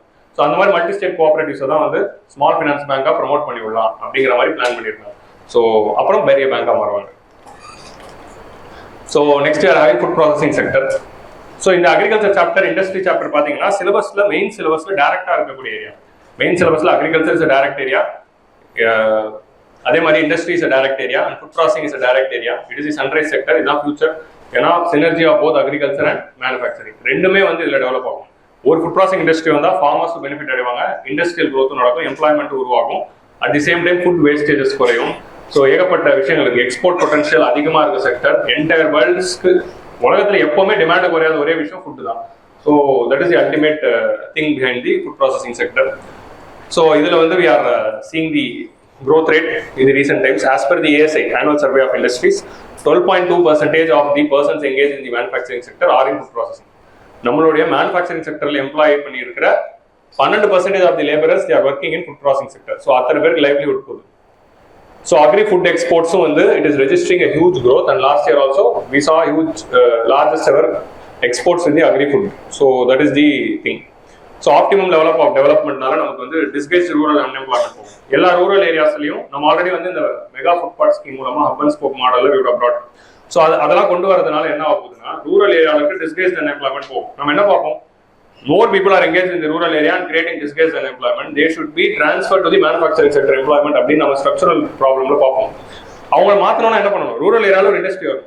ரூரல் ஏரியாவில் எந்த இண்டஸ்ட்ரி வரும், ஃபுட் ப்ராசஸிங் இண்டஸ்ட்ரி வரும். ஏன்னா that is the hub and spoke மாடலில் அதுதான் வந்து first area. So disguised rural எம்ப்ளாய்மெண்ட்டை குறைக்கும், rural poverty, food security, food inflation, nutrition. இப்போ நம்ம ராகி ப்ராடக்ட்ஸை ஃபோக்கஸ் பண்ணால் நியூட்ரிஷன் போகும். So we can take the nutrition. So and prevent the wastages of food. National strategy for New India, it is identifying that it is going to play a very important role with respect to minimizing the post-harvest losses. நம்மளோட food செக்யூரிட்டியில் wastage is a very big component. So food வேஸ்டேஜை குறைக்கிறதுக்கு இன்னொரு விஷயம் என்ன அப்படின்னா, அந்த food processing இண்டஸ்ட்ரிக்கு போயிருந்தா they would have increased the shelf life. So அதுக்கு வந்து it is going to play a major role. So நம்மளுடைய ஃபுட் வேஸ்டேஜஸே வந்து it is amounting almost 92,000 crore. Food wastage in இந்தியாவுடைய வேல்யூ. ஃபுட் ப்ராசஸிங் இண்டஸ்ட்ரி பற்றி ஒரு கொஸ்டின் வருது அப்படின்னா இந்த data is very important thing. So massive post harvest losses இந்தியாவில் ஃபுட் வேஸ்டேஜஸ்னாலே நமக்கு எவ்வளோ லாஸ் ஆகுதுன்னா 92,000 crore. ஸோ இது ஆன்சர் ரைட்டிங்ல ஒரு முக்கியமான டேட்டா. ஏன்னா FPI is a direct topic in the syllabus. Pradhan Mantri Krishi Sampada யோஜனால we are providing the food processing industry in டீடைல்டாக அதோட நிறைய காம்போனன்ட்ஸ்க்கு நம்ம சப்போர்ட் பண்ணுறோம். Food testing labs, operation greens, forward backward linkages, இந்த மாதிரி இட் இஸ் ஹேவிங் 7 காம்போனன்ட்ஸ். இதில் தான் வந்து கோல்ட் செயின் இன்ஃப்ராஸ்ட்ரக்சரும் நம்ம கொண்டு வரோம். மெகா ஃபுட் பார்க் ஸ்கீம் மூலமா we are also supporting the establishment of a mega food park in the hub and spoke model. So அதை பற்றிலாம் பாருங்க ஃபுட் ப்ராசஸிங் இண்டஸ்ட்ரி. ஸோ இந்த டேட்டா வேணாம், கிராஃப் டேட்டா வேணாம், நான் ஜஸ்ட் இந்த காம்போனன்ட்ஸ் காட்டுறதுக்காக I'm just showing it. So study about Pradhan Mantri Kisan Sampada Yojana, that is a very important scheme with respect to food processing industries. Food processing இண்டஸ்ட்ரியில் அடுத்து கொண்டு வரப்பட்ட இன்னொரு முக்கியமான ஸ்கீம் என்ன, prime minister formalisation of micro food processing enterprises. Food processing இண்டஸ்ட்ரியை mega food பார்க்ல பெரிய பண்றோம். லேஸ், ஹல்திராம்ஸ் அவங்களாம் வந்து பெரிய ஆளு. இதுல வந்து நம்ம என்ன பண்றோம்னா மைக்ரோ ஃபுட் ப்ராசஸிங் செக்டர்ல இருக்கிற மைக்ரோ மீடியம் என்டர்பிரைசஸ் இருக்காங்களே, அது ஏகப்பட்டது இருக்கு. இப்போ கோவில்பட்டியில கடலை மிட்டாய் செய்யறவங்களா யார், ஸ்மால் மைக்ரோ யூனிட்ஸ் தான். ஸோ அந்த மைக்ரோ யூனிட்ஸை ஃபார்மல் நெட்டுக்குள்ள கொண்டு வராங்க. ஃபார்மல் நெட்னா by making registering them, by taking the social security benefits to the employees on all those things. அதுக்கு தான் வந்து formalization of micro food processing enterprises கொண்டு வரோம். இது மூலமா வந்து we are making them into the formal nets, and we are supporting their business. Technical and business support வந்து we are providing. Financial loans வந்து at subsidized cost we are giving, and that is the focus of it. And this is the major supporter for this one district one product. இந்த one district one product scheme வந்து implement பண்றதுக்கு ஒரு supportive component இருக்கு. So one district one product ஸ்கீம்ல அந்த டிஸ்ட்ரிக்ட்ல அந்த product பெருசாக்க போறோம் அப்படின்னா அந்த ப்ராடக்ட்டுக்கு வந்து சப்போர்ட்டிவா இருக்கக்கூடாது. அதுல ஃபுட் ப்ராசஸிங் இண்டஸ்ட்ரி ஒரு ஃபோக்கஸ் பண்ணுவோம். It can be any product. அந்த டிஸ்ட்ரிக்டோட ஏதாவது ஒரு ப்ராடக்ட் எடுத்து பெருசாகும். அதுல ஃபுட்டை பண்ணா இன்னும் ஒரு ஆடட் அட்வான்டேஜ். ஏன்னா அதுல இவ்வளவு food processing industry is having so much potential. So இந்த ஸ்கீம் மூலமா we are focusing this one district one product component also. So இந்தியாவில் வந்து இது வரைக்கும் வந்து we have identified 137 unique products. மொத்தம் வந்து 712 டிஸ்ட்ரிக்ட்ஸ்லயும் we are implementing one district one product. அதுல 137 டிஸ்ட்ரிக்ட்ல ஃபுட்டை நம்ம செலக்ட் பண்ணிருக்கோம். Food products will be the leading component. இப்போ saffron from Kashmir அந்த மாதிரி food products are going to be the leading role. So in 35 ஸ்டேட்ஸ்ல. ஸோ அது மூலமா நம்மளுடைய குளோபல் ஃபுட் இப்போ வந்து நம்ம ஃபுட் வந்து குளோபல் ஃபுட் ஆகும்போது that is becoming a soft power. So through that if you are exporting and promoting. நான் ஆல்ரெடி எடிட்டோரியல் நம்ம பேசியிருக்கோம். இப்போ நம்ம இந்த வருஷம் G20 நடக்கிறதுனால நம்ம என்னென்னலாம் ப்ரொமோட் பண்ணணும், வேர்ல்டுக்கு சொல்லணும்னு நினைக்கிறோமோ அதெல்லாம் G20 சமிட்ல கொண்டு வரணும். அதுல கொண்டு வந்து ப்ரொஜெக்ட் பண்ணணும். ஸோ அதனால தான் G20 சமிட்ல மில்லட்ல ஃபுட் தராங்க. ஒரு food recipe will be millet அப்படிங்கிற மாதிரி அந்த கெஸ்ட்டுக்கெல்லாம் சாப்பாடு போடும்போது சொல்றாங்க. ஸோ அந்த மாதிரி வந்து we are focusing. And PLI scheme, PLI ஸ்கீம்ல ஒரு முக்கியமான காம்பனன்ட்ல வந்து food processing industries component. Economic சர்வேல அவ்வளவுதான் இருக்கு. அதுதான் சொல்றேன். அது வந்து டீடைலா வேணும்னா can see in the 63rd edition. 3 PLI ஸ்கீமும் we have discussed. So PLI ஸ்கீம்ல ஃபுட் ப்ராசஸிங் இண்டஸ்ட்ரியில நம்ம 3 ஃபோக்கஸ் பண்றோம். இங்க வரல மேஜிக் காட்டலாம் இப்படி திரும்பினா வரவே 3 ஃபோக்கஸ் பண்றோம். ஸோ ஃபார்ம் டு பிளேட் அதையும் பண்றோம். ஃபார்ம் டு பிளேட்ல ready to cook, ready to eat ரெண்டுத்தையுமே வந்து நம்ம ஃபோக்கஸ் பண்றோம். அதே மாதிரி மரைன் ஃபுட் ப்ராசஸிங்கும் நம்ம வந்து ஃபோக்கஸ் பண்றோம். நம்ம வெறும் ஃபுட் ப்ராசஸிங்னா கிராப்ஸ் வச்சு தான் யோசிப்போம். மரைன் ஃபுட் ப்ராசஸிங் ஃபோக்கஸ் பண்றோம். இந்த அந்த 3 விஷயம். Ready to cook components, ready to eat components ரெண்டுமே பண்றோம். Biscuit is ready to eat. அப்புறம் அந்த சப்பாத்தி எல்லாம் இருக்குல்ல அது ரெடி டு குக். அதை எடுத்து அப்படியே Maggi is ready to cook எடுத்து போட்டு சமைச்சிடலாம். ஸோ அந்த மாதிரி வந்து ready to cook, ready to ஈட்லாம் பண்றோம். And marine food processing also we are doing in the PLI scheme. And Krishi Udan already discuss. Krishi உடானே வந்து ஃபுட் பெரிஷபிள் கூட்ஸோடைய பெரிஷபிலிட்டியை குறைக்கிறதுக்கு தான் Krishi Udan is going to support. ஏன்னா we can take the food to the destination within the quick time. So that is the importance of Krishi Udan. And last component of the agriculture chapter என்ன? Food security. So புரிஞ்சுச்சா? agricultural livestock sectorல livestock is the second largest in agriculture GDP. அப்புறமா forest and அப்புறமா வந்து fisheries. இதான் வந்து order. ஆனா எக்ஸ்போர்ட்ஸ்ல இந்தியாவோட agri எக்ஸ்போர்ட்ஸ்ல லீடிங்கா இருக்கிறது ஃபிஷரிஸ் தான். ஜிவிஏல கம்மிஷா இருக்கும். ஆனா எக்ஸ்போர்ட்டை பொறுத்த வரைக்கும் ஃபிஷரிஸ் எக்ஸ்போர்ட்ஸ் தான் அக்ரி காம்பனன்ட்ஸ்ல பெருசு. Marine products form the major share. So food security, social legal commitment to the people of the nation. So it is a commitment by the nation. So we are moving from food security to nutrition security அப்படின்னு சொல்லுவோம். So what is food security? Food security of Indiaக்கு நம்மளோட national food security பாலிசியில 3 component இருக்கு. நம்ம அதை எப்படி பண்றோம்? Procuring the food from farmers at MSP. Farmers கிட்ட MSP ல ஃபுட் வாங்கி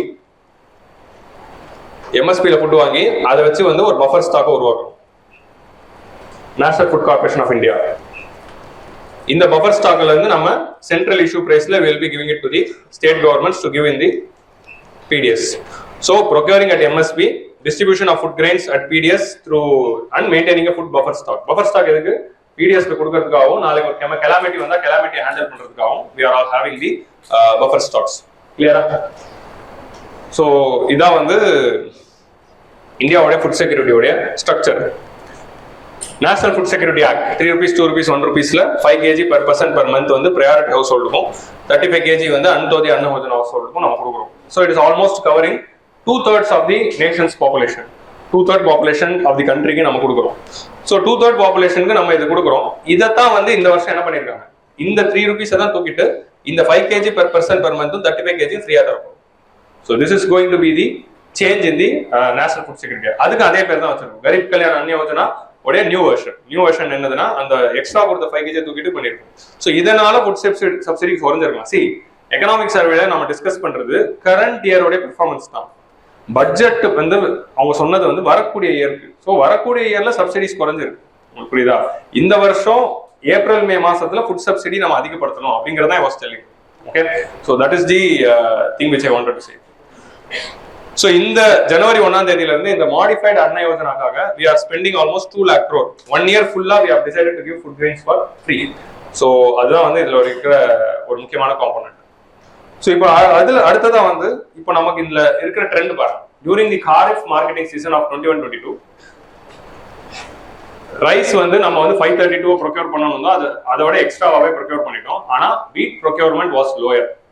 போன வருஷம் வந்து நம்ம பண்ண வீட் ப்ரொக்யூர்மெண்ட் கம்மியா தான் பண்ணிருக்கோம். இந்த வருஷம் இன்னும் முடியல, அதனால அதோட டேட்டா இல்ல. போன வருஷம் பாத்தீங்கன்னா ரைஸ் ப்ரொக்யூர்மெண்ட் கொடுத்த டார்கெட்டோட அதிகமா பண்ணிருக்கோம். ஆனா வீட் ப்ரொக்யூர்மெண்ட் வந்து we have procured at the lower level. So why there is a lower wheat procurement? Na market prices of wheat was higher than MSP because of the global inflation. Market price of wheat was higher than the MSP அப்படியே இருக்கிறதுனால so எம்எஸ்பில இருந்து அவங்க வந்து விற்கணும்னு அவசியம் இல்லை, டைரக்டா மார்க்கெட்ல விற்கிறாங்க அப்படின்னு சொல்றாங்க. ஸோ அதனால weak procurement was coming down அப்படிங்கிறது நோட் பண்ணும். ஆல்ரெடி நான் பார்த்தோம் கிளைமேட் ஹார்வெஸ்ட் அப்போ கிளைமேட் டிஸ்டர்ப் பண்ணிடுச்சுன்னு. That is also reason. So government வந்து இப்போ இந்த டிஸ்ட்ரிபியூஷன் கொடுக்கறதுல ஃபுட் செக்யூரிட்டி கொடுக்கறதுல என்ன எதுலாம் தராங்க? National food security act and PM போஷான்ல நேஷனல் ஃபுட் செக்யூரிட்டி ஆக்ட்ல we are ensuring through PDS, ICDS we are giving to the children and pregnant women. PM Poshan we are giving the midday meal schemes. So இது மூணு தான் வந்து highest component with respect to food security. Midday meal scheme ஓட புது பேர் தான் PM Poshan. PM Poshan கீழ நிறைய சப் காம்போனன்ட்ஸ் கொண்டு வந்தாங்க அம்ப்ரெல்லா ஸ்கீம் ஆகி. பிரதான் மந்திரி கரீப் கல்யாண் அன்ன யோஜனால இது இருக்கு. ஸோ இந்த வருஷம் என்ன பண்றோம்னா இதை தான் வந்து we are cutting and making this as free. போன வருஷம் வரைக்கும் ரெண்டுமே இருந்தது. இந்த வருஷம் இதை கட் பண்ணிட்டு இதை ஃப்ரீ ஆகிருக்கும், அவ்வளவுதான். Covid allocation national food security அதுக்காக எக்ஸ்ட்ராவா வந்து கொடுத்தது கம்மியாக தான் இருக்கு, அண்ட் அதர் வெல்ஃபேர் மெஷர்ஸும் கம்மியாக இருக்கு. So major component is going to national food security act and ICDS and Poshan. Actually ஐசிடிஎஸ்க்கு ஒரு எடிட்டோரியல் இருக்கு, போஷானுக்கும் ஒரு எடிட்டோரியல் இருக்கு. You see editorial reserve, you can find it. One nation, one ration card scheme la almost all the states have joined. Through this, we are able to provide food security to the migrant workers community. Nama pandemic appo we realized that migrant workers are most vulnerable people and we have not taken care of them. அப்படிங்கறத அப்போ தான் realise பண்ணோம். அதனால தான் அந்த வருஷம் வந்து நம்ம ஈஸ்ட்ராம் போர்ட்டல் கொண்டு வந்து ஃபர்ஸ்ட் டேட்டா கலெக்ட் பண்ணோம். அதே மாதிரி அவங்களுக்கு ரேஷன் கொடுக்கறதுக்கு ஒரு ஸ்கீமை கொண்டு வரணும் அப்படிங்கிறது ரியலைஸ் பண்ணி தான் ஒன் நேஷன் ஒன் ரேஷன் கார்டோட இம்பார்ட்டன்ஸ் அப்போ ரியலைஸ் ஆச்சு. அது முன்னாடியிலேருந்து பேச்சில் இருந்தது, but pandemic was a trigger to implement one nation one ration card through out the country. ஏன்னா அப்போதான் அதோட நெசசிட்டி புரிஞ்சது. ஏன்னா இங்க அவங்களால எதுவுமே பண்ண முடியல, வேலை இல்லைங்கிறதுனால திரும்ப போறாங்க. அவங்க திரும்ப போகாம இது இருந்துதான் போயிருக்க மாட்டாங்களே அப்படிங்கிற அந்த dimension was opening up. So all the 36 states and union territories have come under the one nation one ration card. So a person can buy 100% within their own state. அவங்க வெளியே போயிட்டாங்கன்னா up to 50% அவங்களோட new destination ஸ்டேட்ல வாங்கிக்கலாம். So that is one nation one ration card உடைய component. So this is with respect to food security. So food subsidies எப்படி போயிருக்கு அப்படின்னு பாத்தீங்கன்னா, நார்மலியால அந்த ஃபுட் சப்சிடி பேண்டமிக்கால டக்குன்னு ரைஸ் ஆச்சு, திரும்ப அதுக்கப்புறம் குறைஞ்சிட்டு இருக்கு. அடுத்த வருஷம் இன்னும் குறைஞ்சுதான் இருந்தது.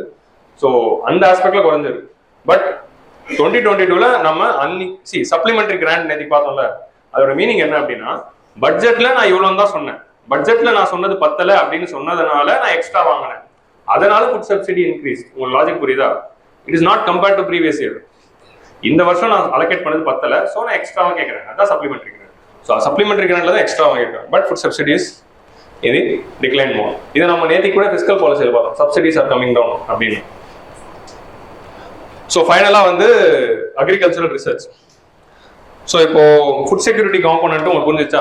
3 important arms: MSP, food corporation of India and their warehouses, and ஃபைனலா டிஸ்ட்ரிபியூஷன். போன வருஷம் எக்கனாமிக் சர்வே வரைக்கும் வேர் ஹவுசஸ் பத்தியும் வந்து ஒரு சில அனாலிசிஸ் கொடுப்பாங்க, பட் இந்த வருஷம் கொடுக்கல. ஸோ அதனால வந்து அன்பார்ச்சுனேட்லி அதை பத்தி டிஸ்கஸ் பண்ணல.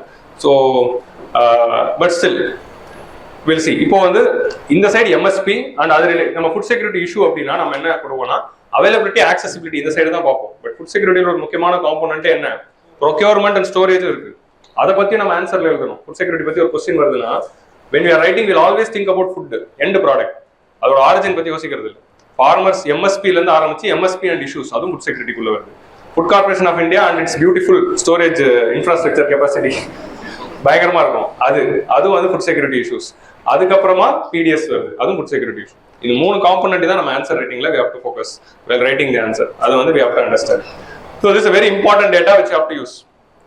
ICAR research shows that every rupee spent on agricultural research and development yields much better returns, up to 11 rupees compared to the returns on food fertilizer subsidy and power subsidy. நீங்க ₹1 fertilizer subsidy கொடுத்தா அதனால 0.8% தான் 0.8 தான் multiplier எஃபெக்ட்னா அதனால 0.8 தான் வந்து it is coming back in the GDP. நீங்க ₹1 spend பண்ணா ஜிடிபி 0.8 தான் வருது. பவர் சப்சிடி கொடுத்தா 0.7 தான் வருது. ஆனா அதுவே கவர்மெண்ட் அக்ரிகல்ச்சர் ரிசர்ச்ல ஸ்பெண்ட் பண்ணாங்கன்னா 11 டைம்ஸ் ரிட்டர்ன் வருது. ஸோ இப்போ புது சீட் வெரைட்டி கண்டுபிடிச்ச அந்த ரிசர்ச்னால தான் இன்னைக்கு வரைக்கும் ஃபுட் செக்யூரிட்டி இருக்கு. உங்களுக்கு புரியுதா? அந்த கிரீன் ரெவல்யூஷன்ல அந்த கண்டுபிடிக்கப்பட்ட அந்த நியூ சீட்ஸ் வெரைட்டிஸோட இம்பாக்ட் தான் இன்னைக்கு வரைக்கும் we are facing. ஸோ அந்த மாதிரி தான் வந்து அக்ரிகல்ச்சர் ரிசர்ச்சோட இம்பார்ட்டன்ஸ். நம்ம WTOல பார்க்கும்போது we will be seeing நம்ம இந்த சப்சிடி எல்லாம் எதுக்குள்ள வருது? கிரீன்ல வந்துருது. ஸோ கிரீன் பாக்ஸ்ல இருக்கிறதுனால இதுல ரெஸ்ட்ரிக்ஷன்ஸே இல்லை. யூஎஸ் மாதிரியான டெவலப்டு கண்ட்ரீஸ்லாம் இதுல எக்கச்சக்கமா ஸ்பெண்ட் பண்றாங்க. நம்மள மாதிரி கண்ட்ரீஸ்ல we are spending less in the green and we are spending more in the amber. So அதுதான் இங்க இருக்கிற இஷ்யூ. ஸோ நம்ம என்ன பண்ணணும், நிறைய வந்து கிரீன் பாக்ஸ்ல ஸ்பெண்ட் பண்ணோம். இந்த அக்ரிகல்ச்சர் ரிசர்ச்ல ஸ்பெண்ட் பண்ணா that is going to give a very big dividends in the future. So entire அக்ரிகல்ச்சரோட ஃபியூச்சருக்கு நம்ம ரிசர்ச்ல அதிகமாக ஸ்பெண்ட் பண்ணணும். This data is important for any research or innovation related questions. அந்த கொஸ்டின்ஸ்க்கு யூஸ் பண்ணிக்கலாம். இம்பார்ட்டன்ஸ் ஆஃப் ரிசர்ச்சை பத்தி சொல்ற ஒரு சின்ன டேட்டா, அவ்வளவுதான். கிளியரா? அக்ரிகல்ச்சர் பொறுத்த வரைக்கும் 315 million metric tons of production. அந்த டேட்டா வந்து நம்ம முக்கியமா ஞாபகம் வச்சுக்கணும். Total agricultural production. அதுக்கப்புறமா ஸ்கீம்ஸ் டேக்கன். நம்ம லிஸ்ட் ஆஃப் ஸ்கீம்ஸ் தான் பார்த்தோம். List of schemes taken by the government இது லாஸ்ட் 1 year. கிசான் கிரெடிட் கார்டோட இம்பார்ட்டன்ஸ் என்ன, அதே மாதிரி வேரியஸ் அதர் ஸ்கீம்ஸோட இம்பார்ட்டன்ஸ் என்ன, ஃபசல் பீமா யோஜனாவோட இம்பார்ட்டன்ஸ் என்ன, அந்த மாதிரி எல்லா ஸ்கீம்ஸோடைய ப்ரொவிஷன்ஸ் பார்க்கல, இம்பாக்ட் பார்த்துட்டு இருக்கோம். ஸோ அந்த impact component is very important well studying schemes. So அதுதான் எக்கனாமிக் சர்வேல இருக்கும். ஆனால் எக்கனாமிக் சர்வேல சொல்லப்படுற ஸ்கீம்ஸ் எல்லாத்தையும் நம்ம டீட்டெயிலாக படிக்கணும். நம்ம இருக்கிற 500 ஸ்கீம்ஸையும் படிக்க முடியாது. ஆனால் இந்த சர்வேல சொல்ற ஸ்கீம்ஸ் எல்லாமே படிங்க. ஆனால் இருக்கிற எல்லா ஸ்கீம்ஸும் இந்த சர்வேல சொல்லியிருக்கு. ஸோ பட் சி அக்ரிகல்ச்சருக்கு என்னென்ன ஸ்கீம்ஸ் போட்டிருக்காங்க, ஏகப்பட்ட ஸ்கீம்ஸ் இருக்கு. பட் சர்வேல சொன்ன ஸ்கீம்ஸை முக்கியத்துவம் பண்ணி படிச்சுட்டு அதை ஆன்சர் ரைட்டிங்ல யூஸ் பண்ணும். So that is the take away from the this particular chapter.